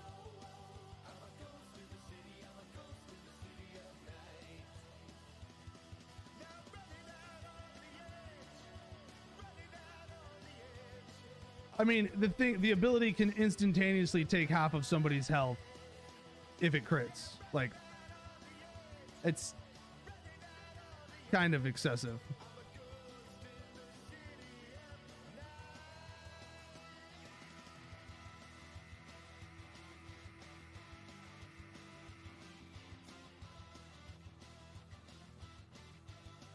Are they nerfed enchantment shaman? Enhancement?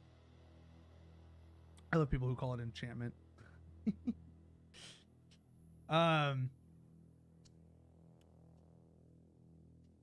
not talking about anything PvE related in terms of nerfing. I don't think there's anything they could possibly nerf about us in PvE. PvP though, there are things that, I mean, I could see them getting nerfed in. One of it is more of like a blanket group nerf. A big complaint in the PvP scene is hybrid class healing. Mostly targeted at paladins and druids, but very much so also enhancement shamans being thrown into the mix with that, and I can see them being thrown into the mix of nerfs in that if it happens to paladins and druids as well. And the only other thing would be like Chain Harvest. I don't think there's anything damage wise from the class itself that they could even remotely reasonably consider nerfing.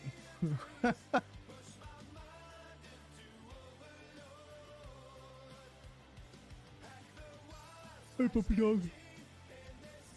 Hey, real quick, I'll be right back. I'm gonna take my dog out to use the bathroom while we wait for this BGQ.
Ugh, I have to raid in 4 hours. Frick.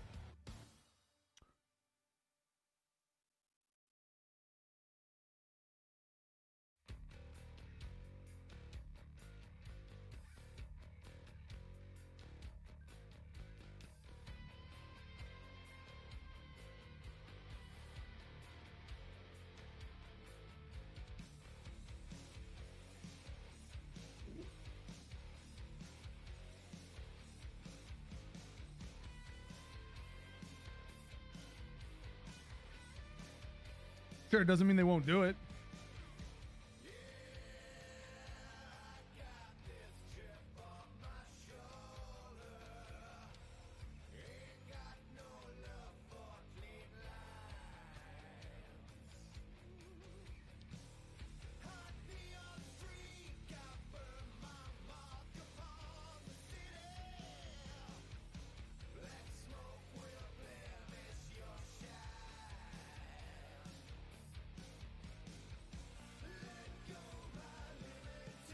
What nerfs are expected? I'm expecting Chain Harvest and healing.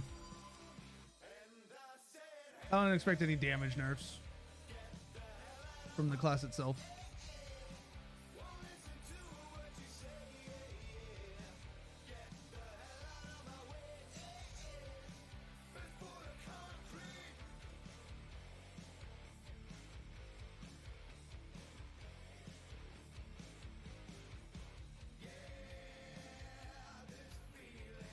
Or it could play out the way what's his face said. It could play out the way Binsky said. They could have no nerfs to any classes before the AWC, which would be absurd.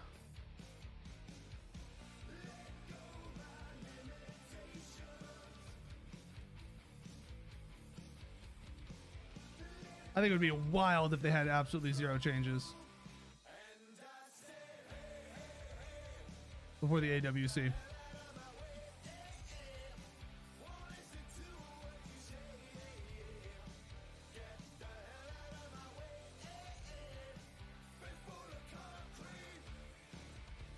Hava, chill out, buddy. Goodness. Puppy dog. They're all over right now.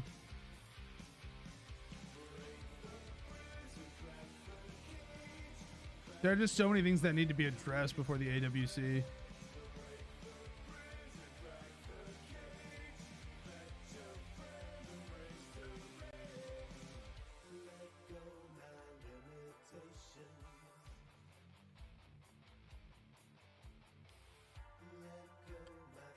Like this one right here.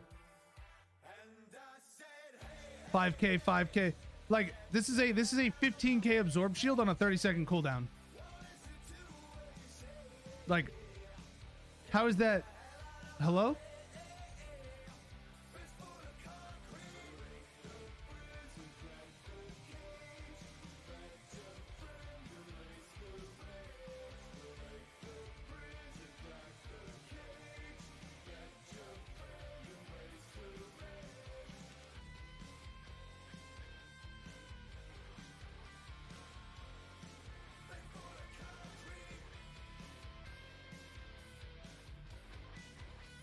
Yeah, well, hybrid class healing is something people have been complaining about for a while, so we will see.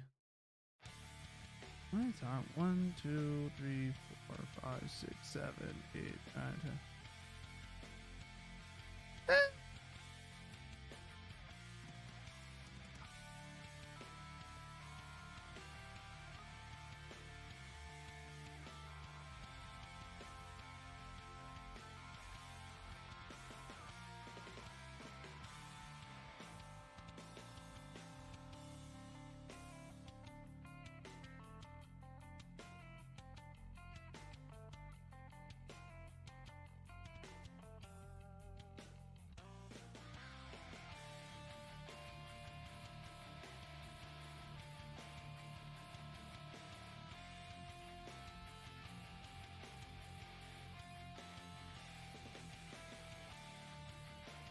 Oh, I put my PvE gear on.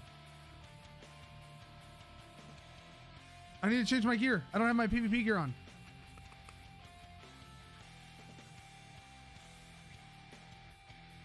I have the wrong everything on. Okay.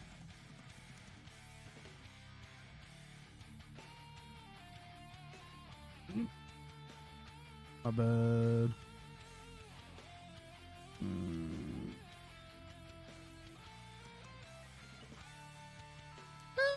We'll just keep the Doom wins this round. Boop. Hey, nice seed pod. Let me come check that out. Oh, he lived? Are you kidding me? Fuck no, you're living. Look at that heal. Not to mention they also have like 8 cheat deaths. That's another thing. We want to talk about it while we're at it. Let's talk about the amount of cheat deaths mages have.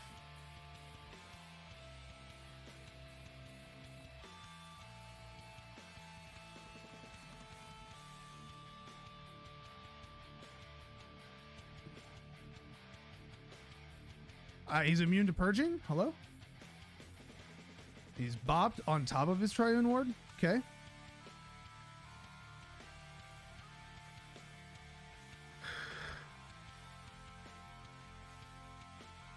This is autism, dude. Mages, by the way.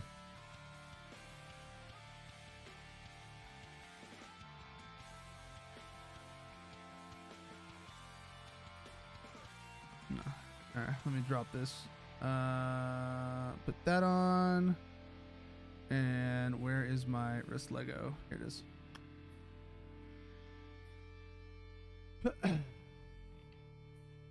All right, let me go get their FC.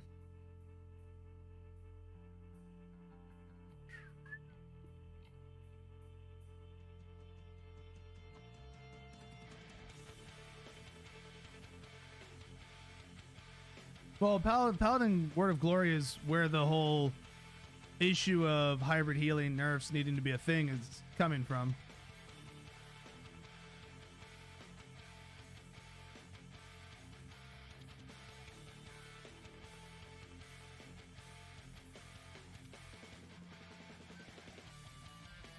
Fuck you. I'm taking your signet.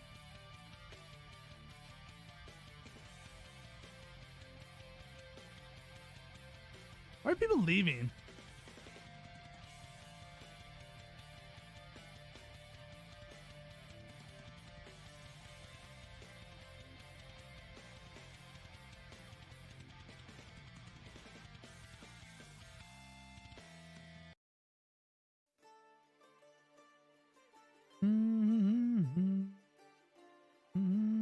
Chris, no, I'm not. Do people not see the question mark?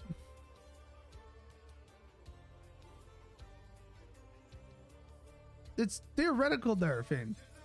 It's like people are expecting there to be big patch changes coming tomorrow because it's 2 weeks before the AWC and there haven't been any class changes over the holidays because they weren't working.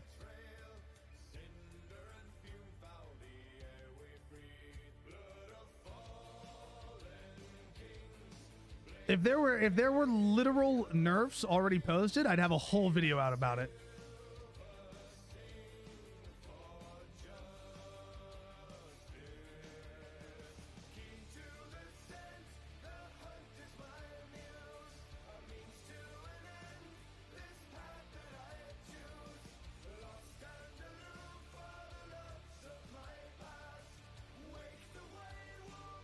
How many times are you guys gonna go cap win?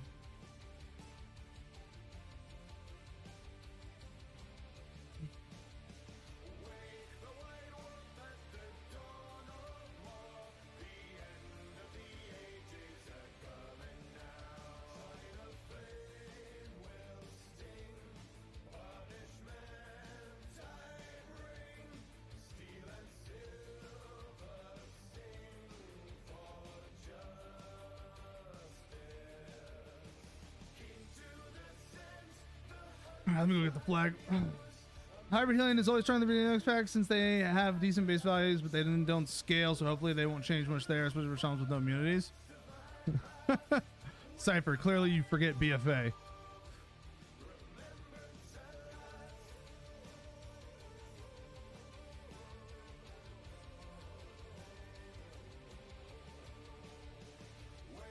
They have no issue making our healing be worth nothing.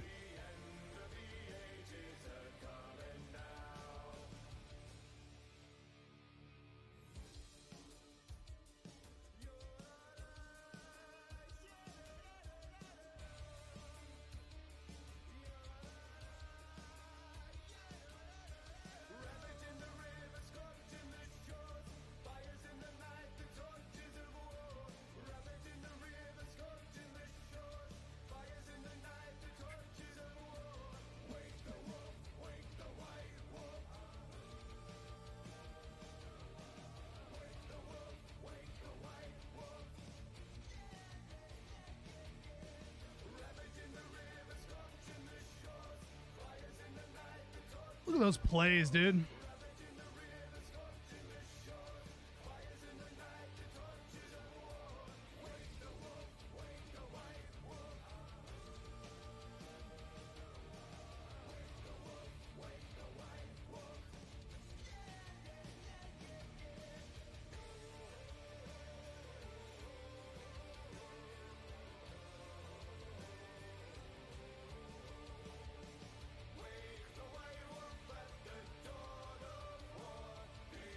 Easy, dude.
He just outranged his healer.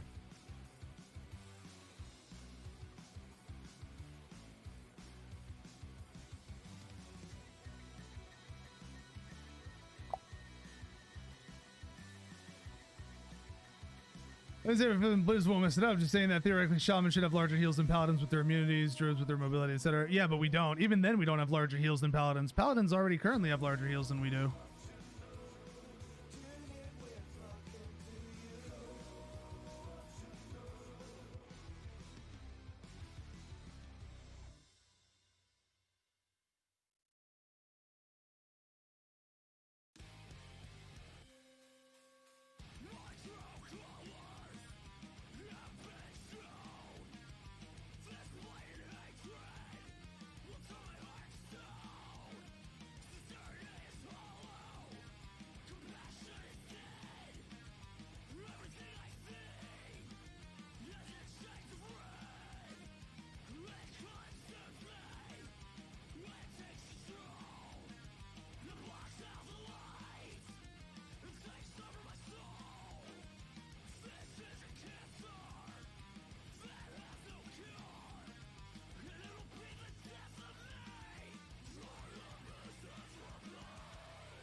Oh, give me line of sight.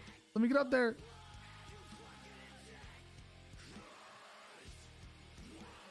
Dang it. Oh, I'll cover out this way. No, stop moving.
easy game, dude.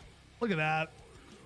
Dominated them. What do you think about mastery on enhancement? Is it extremely useless? It's not extremely useless. It's just not as good as it could be. I think there's room. I think there's so many things they could do with our mastery. It's just like, so it's like, here's the thing. Even if I have, this shows like, I don't know what this shows more of. How bad our mastery is or how bad Lava Lash is. The fact that we have, if I go to my PvE build here, right? All right. I've got 32% mastery, right? Well, our Lava Lash tooltip is only 586. Now, that's supposed to be 100% more with Flame Tongue on, so 1,160 whatever, right? That's really low. And this benefits from mastery. Like this is already with a 100% modifier on it and a now additional 30% modifier on it. And it still barely does over 1,000 damage. And this is supposed to be a primary, like, staple skill of the class. Right? Like, this is supposed to be a staple skill of our class. And it's pitiful. The problem here as well, is the fact that versatility is a very controversial stat for a lot of these classes whose mastery are things that increase the damage of them, because looking at it, right? Stormstrike doesn't benefit from our mastery in terms of its damage output. So in reality, when I have a more mastery oriented set of gear on, my Stormstrike damage actually goes up. There's no nerfs yet. That's why there's a question mark.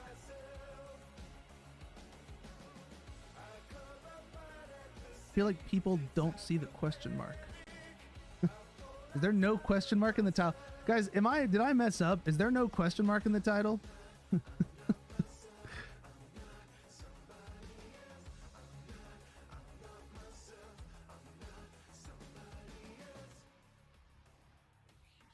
There is. Okay. It's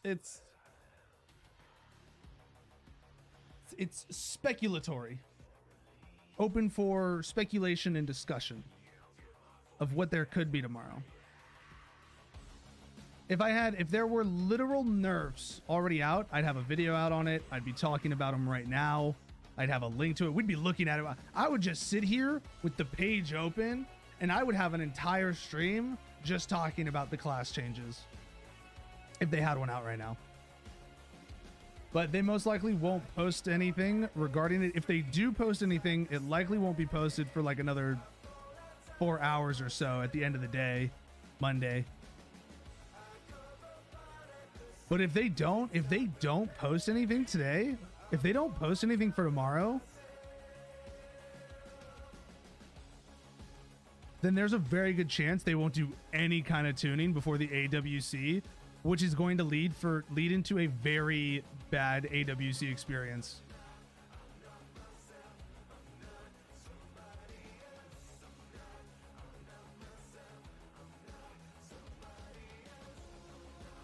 Which is a concern of people's, right? So it's like, but here's the thing. So again, like I was saying, versatility. So like, versatility is a stat that increases all of your damage. It's like you're almost better off going full haste verse, because the primary source of your damage is your Wind Fury and your right now anyways, like right now with the way it's set up, Wind Fury and your Storm Strike damage. Your Storm Strike is your primary form of damage. Well, your mastery has absolutely zero contribution to that other than ever so slightly increasing the percentage chance of proccing Stormbringer. Like, in a very, very tiny amount. Like, so let's look at it right now. We've got 20% mastery. Our chance of proccing Stormbringer and Wind Fury, 0.8%, right? 0.8%. Now, if we go and swap into our PvE set, we go here. All right.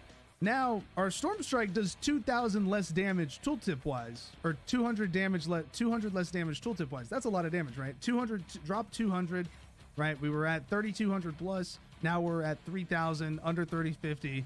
All right. And in exchange, we've gained 13% mastery. So we do 13% more fire, frost, and nature damage.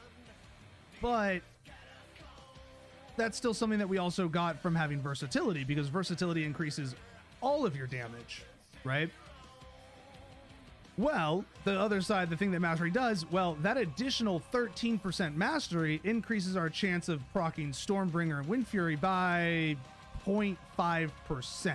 So it's now 1.3%. It was originally 0.8% for 20% mastery. But if you put an additional 13% into your mastery, it's only 1.3%. And after 30%, your value of secondary stat starts to go down, and you start to hit those diminishing returns of it. So it's a bit of a toss up there in terms of its value. Notice how our Lava Lash tooltip right here, 586 when it's like this. But if we go to our PvP set, which has less main stat, by the way, that's the other thing. That's why it's like, this is still up for argument.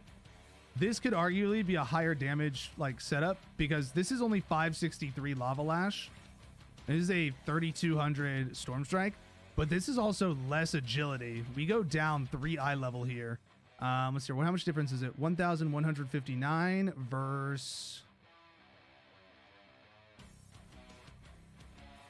Wow, it's a 100 main stat difference. That's a substantial amount of difference in main stat.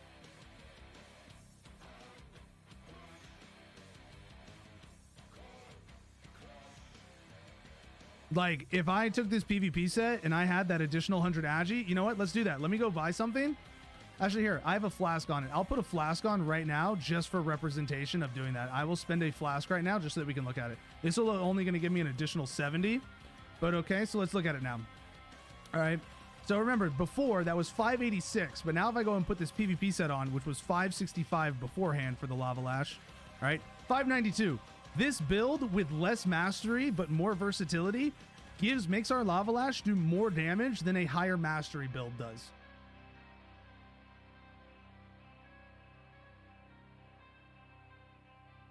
Because we still are getting value out of our mastery. We're getting good value out of our mastery. Mastery, like if you have mastery, you pretty much want to take it up to 30%, and that's really like where you get your most value out of it. After that, you're going to start hitting diminishing returns on it.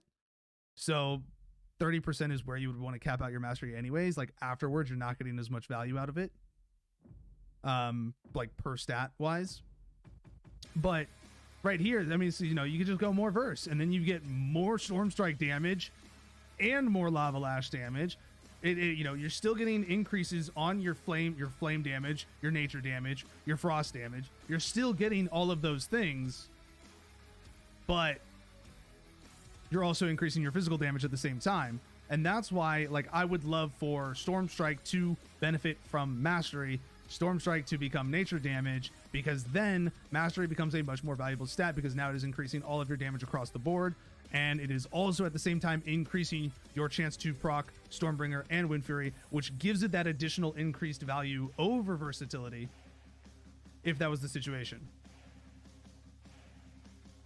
At least in PvE.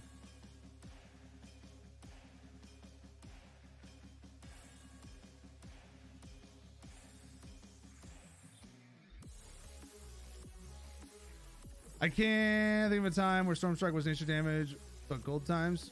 A Storm Strike has never been nature damage. Storm Strike has always been physical damage. Storm Strike has never once been nature damage. There are no nerfs at the moment. For Mythic Plus, which one? Hailstorm or Elemental Assault? It depends. You can make both work just fine. Do you think there is a Shaman enhance and Shaman resto synergy in 2v2? Enhancement in 2v2, you're much better off with a disc or holy paladin. A resto shaman isn't going to be able to do much for you. Hey, no. Okay. Don't come up. Kava, come here. Hi, buddy. It's okay.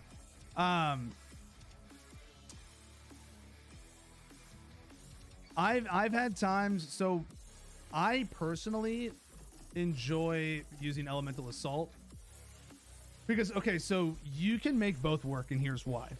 If you run the elemental assault build, you are going to be able to generate plenty of maelstrom, and you're going to consistently generate maelstrom, and that is going to allow you to consistently use chain lightnings in your AoE situations, which reduces the cooldown of your crash lightning. So you're going to be able to crash lightning more frequently, because when you chain lightning multiple targets, you lower the cooldown of crash lightning. So the more you're able to crash lightning, all right, the more you're also proccing Wind Fury, because your Wind Fury procs off of crash lightnings. The difference is, though, with Hailstorm is Hailstorm gives you that additional AoE on top of everything that we're talking about right there. Hailstorm increases, adds an AoE effect to your Frost Shock. The problem is that because you're not using Elemental Assault, you can very much so run into situations where you do not generate Maelstrom. Like, you can run into 10-second dead windows of not having a Maelstrom weapon spender, and then that Hailstorm talent is worthless. I personally like Elemental Assault in general across the board for AoE and single target because it gives me a definitive consistency on Maelstrom generation that is not there otherwise.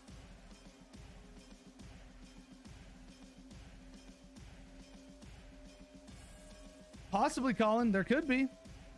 What do you think of the Cup Saga that makes Frost Shock give Maelstrom along with Hailstorm for M+? I don't like it. I don't think it's worth it. It's an RNG trait. You're better off having the Wind Fury one or the Maelstrom Spender one. That way your Chain Lightning's doing more damage, or your Lightning Bolt's doing more damage, or your Healing's doing more, or your Wind Furies are doing more. Or, you're having the chance for Wind Fury to do more. The thing about that is, it's the same thing. You could get really lucky and get it to go off multiple times, but we all know it says 25%. That doesn't mean 1 in every 4 Frost Shocks is going to give you Maelstrom. That could mean you could get it to happen 3 times in a row that it generates Maelstrom, or your next 5 Frost Shocks could not generate Maelstrom for you whatsoever. That's the problem with those kind of towns. We already have enough RNG built into our class. We don't need more layers of RNG to be added into it. I'm more looking at when we get both potency slots. Again, I would still take the Wind Fury one and the Focus Lightning one. The Focus Lightning one is going to become our best potency slot long term. Honestly, at max eye level of that potency slot, you're looking at 20+% increased damage and healing on your Maelstrom Weapon Spender. That's a lot. That's a nice increase, and that's a guaranteed definitive increase 100% of the time with using it, with consuming on it.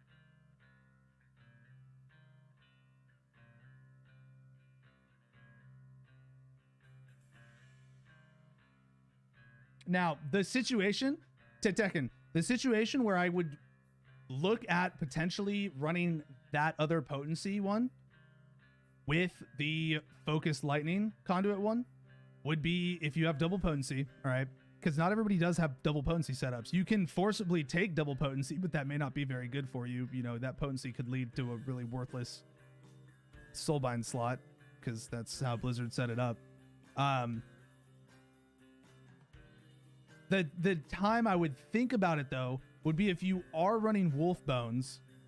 If you are running Wolf Bones and having that extra chance to generate extra Maelstrom can become really valuable, because that extra Maelstrom you generate is going to further reduce the cooldown of your Wolves ability. They could make Mastery more worth if Stormstrike and Wind Fury would be nature damage plus better proc chance for Mastery, but this would be overpowered. I don't think Wind Fury needs to be nature damage at all. I think Wind Fury should totally remain as physical damage. Wind Fury has no business being nature damage, but Stormstrike should absolutely be nature damage with the way it's set up at the moment and the way they have it tooltip red. You just look at, you can compare the two right here. Lava Lash charges your offhand weapon with lava and burns your target, and it does fire damage. Stormstrike, energize both your weapons with lightning. Why wouldn't that be nature damage? Based on how you've set up the tooltip for Lava Lash, it's described the exact same way. You're charging this one with lava and you're charging this one with lightning. Lightning's nature damage. I don't know. That's how I see it. Off topic, I watched a video on CFT, but how do you get classic floating text to appear numbers nice and neat above the nameplate? Mine always seem to pop up everywhere. I've merged the spells. Pop up everywhere how? Hold on. Did you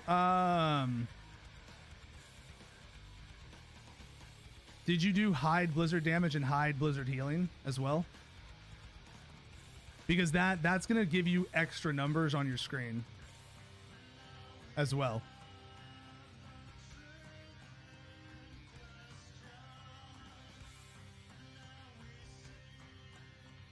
But they still appear everywhere.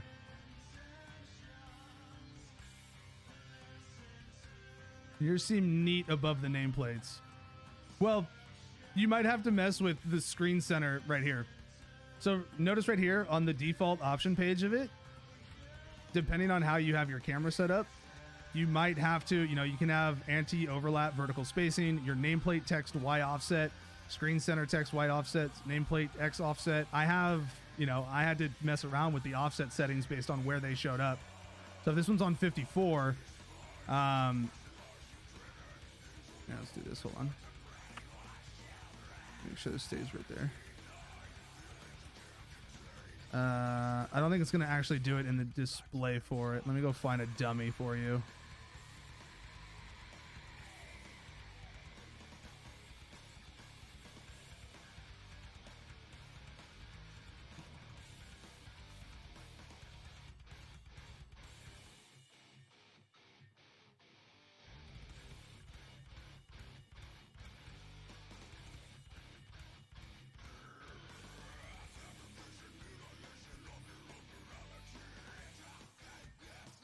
I don't know. I just think at it, the way I see it to Tekken is that we have, there's just so much RNG already baked into our class.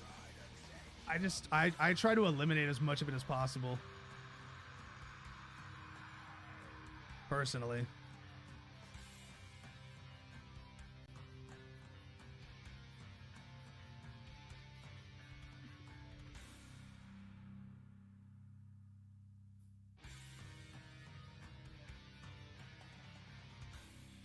No, we missed it. Oh well. Yeah, it's just my personal preference. I like seeing what's doing what for damage. I mean, if I used, I feel like there's enough already on the screen in this game. Yeah, but I see my add-on actually removes some more of that clutter.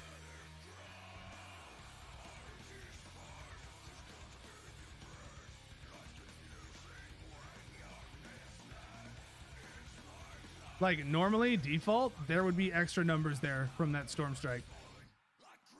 Like that would have been a shitload of numbers on my screen right there. Because that would have been the split Storm Strike damage, would have been main hand offhand damage, then it would have been the Storm Flurry damage, and each Storm Flurry damage value would have shown up as a separate amount on top of the Wind Fury damage, on top of the Flame Tongue damage. There would have been 8 million damage numbers on my screen right there just now. Like here, let me I'll show you right now. Let's go to interface and I will remove the threshold. So now everything will show up, and let's remove the merge events. Put everything on. See, now there's just now we got numbers all over the place. It's everywhere. See, that's just like, I don't need that. Like, I don't need all that over my face. I don't need to know that my Flame Tongue. See right there, when things proc, there's just 8 million little damage numbers all over the screen between the Flame Tongues and the Wind Furies and everything else, right? Like, look at that.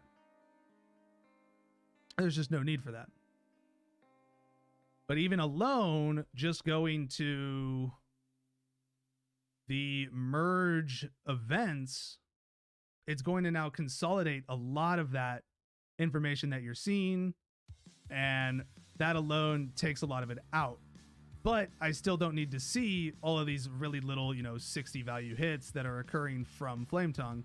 So that's why we set the damage threshold, the absolute threshold, set it to something like 500. So now any damage value under 500, it's just not even going to pop up, right? I'm not going to see it. And so now our screen's a lot more nice and neat and clean, and it's not an issue. It occasionally happens on things like absorbs and like parries and stuff like that, because then it'll still show up everything that got parried. So it'll show up every Wind Fury hit that got parried, or every Flame Tongue weapon hit that got parried. All that stuff will still like fly up on the screen when that happens, or absorbed or anything like that. But those are very rare instances. But I think I had mine on that because Flame Shock when it crits still pops up too. But now in terms of its placement, okay, that was something that I just had to mess with for here, the offset for it. So like if I were to take this, slide this over to 300, now it's all the way over here on my right, it's way off centered now. It's all the way over on the side. In fact, it looks like damage numbers popping up for the dummy over there. But we'll just move this back to 0. So the X, remember, X is going to be what keeps things left and right or centered. You want these to remain pretty much 0. The overlap horizontal spacing, you're going to want to have a little bit of spacing in it.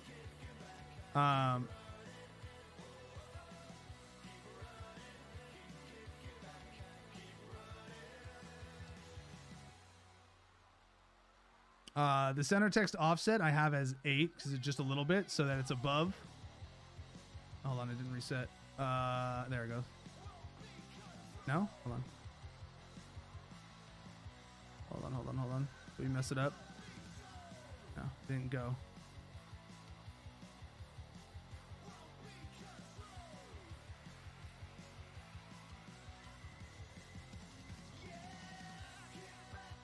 There we go. Now it's back.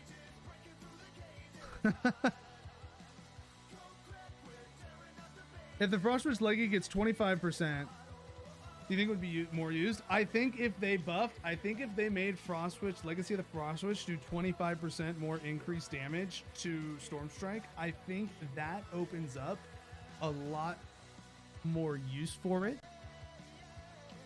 And then now that would also open up, opportunities for, really, really good consistent Stormstrike damage that you'd be able to make use of in PvE and PvP. I still think Doom Winds would be a go-to, but I think it would allow it to be much more valuable in general in a lot of forms of gameplay.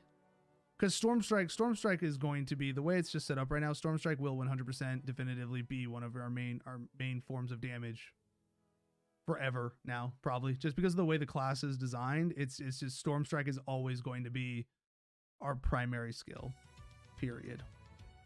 And that's just, it's just what it is.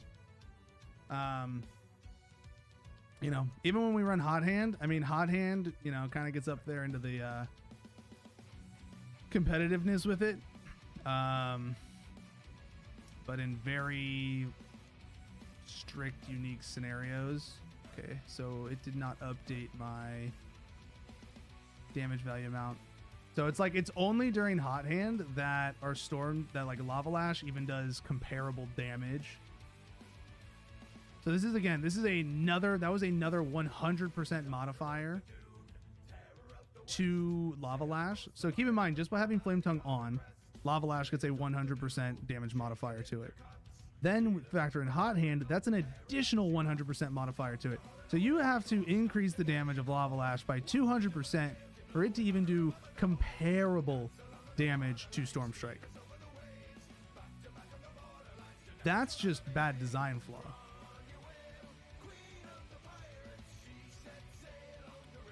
it has a long cooldown, and it's not a good button that it does not feel good to press unless it's during hot hand. But you're still going to prioritize Storm Strike over Lava Lash even during hot hand.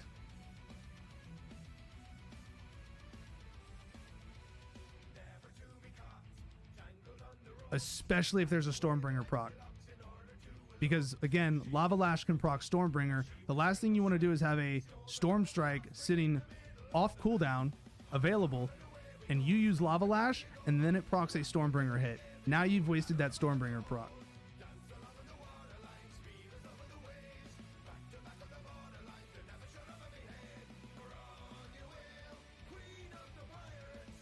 And that's the thing I don't like about it. So it's like, even now, it's like, okay, hey, cool, Lava Lash is able to do some like nice damage here. Yeah, ha, ha. But, yeah. I think the values, I think my values got messed up.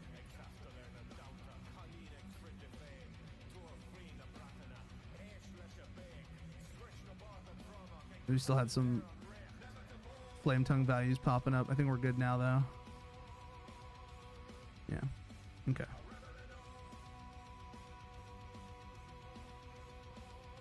So like, that's cool to see, like, you know, Lava Lash hit, you know, 2,500. Like, okay, cool. Yeah, that's nice.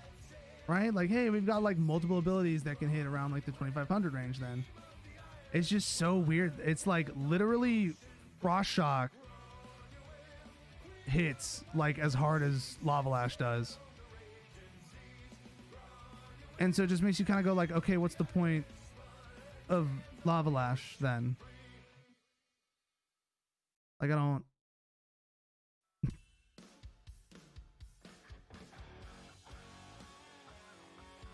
It needs to have more interactions with stuff the way it currently is now.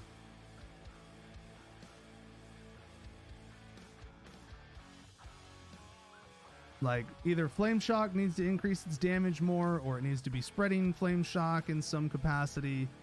It needs to have something more going on with it to be an ability that hits for so little and has such a long cooldown.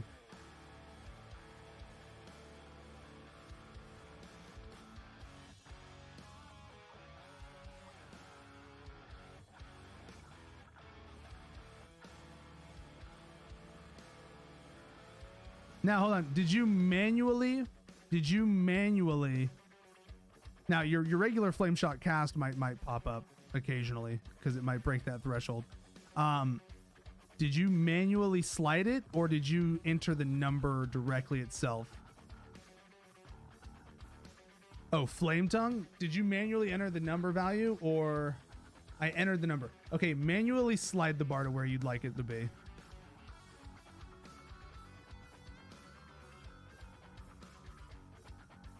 I think there's a bug. I think it's bugging out when manually entering it, and you need to physically slide it for it to take effect.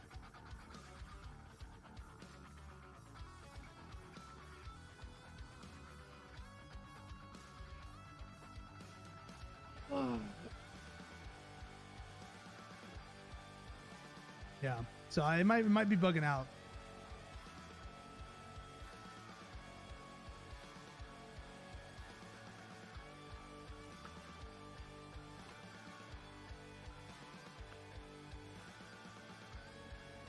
Miss of Pandaria. What was Miss of Pandaria? Was there a difference in Miss of Pandaria? I don't think so for it. Did they change damage numbers in MOP? Doesn't look like it changed anything.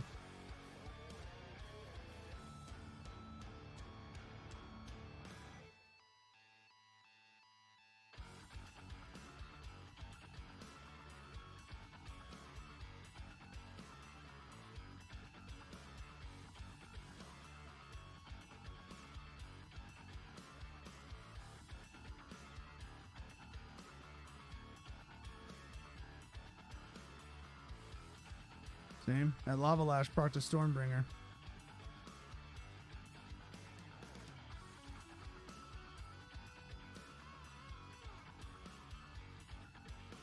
But like, you know, depending on how many hot hand procs you get, like, look, here's the thing. Lava Lash is able to do comparable damage because based on hits of it, right, it only hits, it's going to hit half of the amount of times as Storm Strike does, but it's going to have like around the same cast count because Storm Strike hits twice on every hit. It does main hand damage and then it does offhand damage. That's why you see 7 casts but 16 hits. And so there was, you know, 1 parry or miss in there somewhere. Or it was Storm Flurry proc. But this one, you know, it's 10 casts, 10 hits. But it did almost the exact same amount of damage over less casts and hits. And that's just because, you know, that damage value when it does have hot hand procs is comparable to it. So it just feels good. That's why I like using hot hand. It just feels good to use when it does proc. Like, it feels nice to hit Lava Lash and see a damage value come from it that is worth something. It's not just, you know, you just hit it because you hit it and you needed something to hit, which is how Lava Lash feels 90% of the time. It just feels like on a button that we're hitting to hit because, you know, that's how they have it set up. Now, again, guys, there haven't been any confirmed class changes yet for tomorrow. It's just something everybody's speculating and talking about that it's believed there's going to be because the AWC is 2 weeks away. So it would be really interesting for there not to be any changes made before the AWC because PvP is kind of in a funky spot at the moment and there's some definite outliers that need addressing. And so people have some concerns about certain things. Basically, if the AWC happens with the way class balancing and tuning is right now, you're going to see it's going to be a not particularly great AWC. You're going to see a lot of things that people are going to have been griping about multiplying in terms of griping. I mean, literally over a week ago, people were saying like, dude, they need to make changes. Like, people have literally been saying like there need to be things that are changed before the AWC. Like, otherwise it's just going to be a really bad time.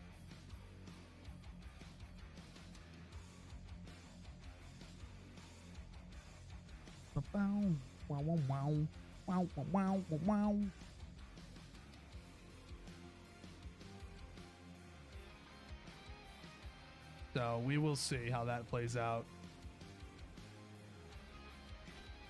But guys, I need to make some dinner before raid tonight. I've got raid tonight with my guild. We're doing Heroic Sire Denathrius.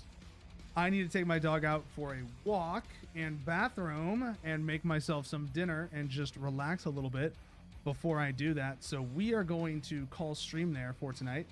Hi, I know. Hi, yes, I know. So thank you everyone who's been here hanging out. As soon as there are any sort of patch notes released regarding tomorrow, with class changes, especially if it's, you know, has enhancement shaman involved in it, we will make a video on it and talk about it and release it out for you guys. There are a lot of things. And tomorrow, definitely stay tuned. Next week, we are going to be making the Primal Lava Actuators legendary and trying to make something work with it. I don't know what, but we're going to try. I don't know. We'll see. But thank you everyone for hanging out. We will be back tomorrow with more. Have a good one, and let's pray for the best for enhancement moving forward.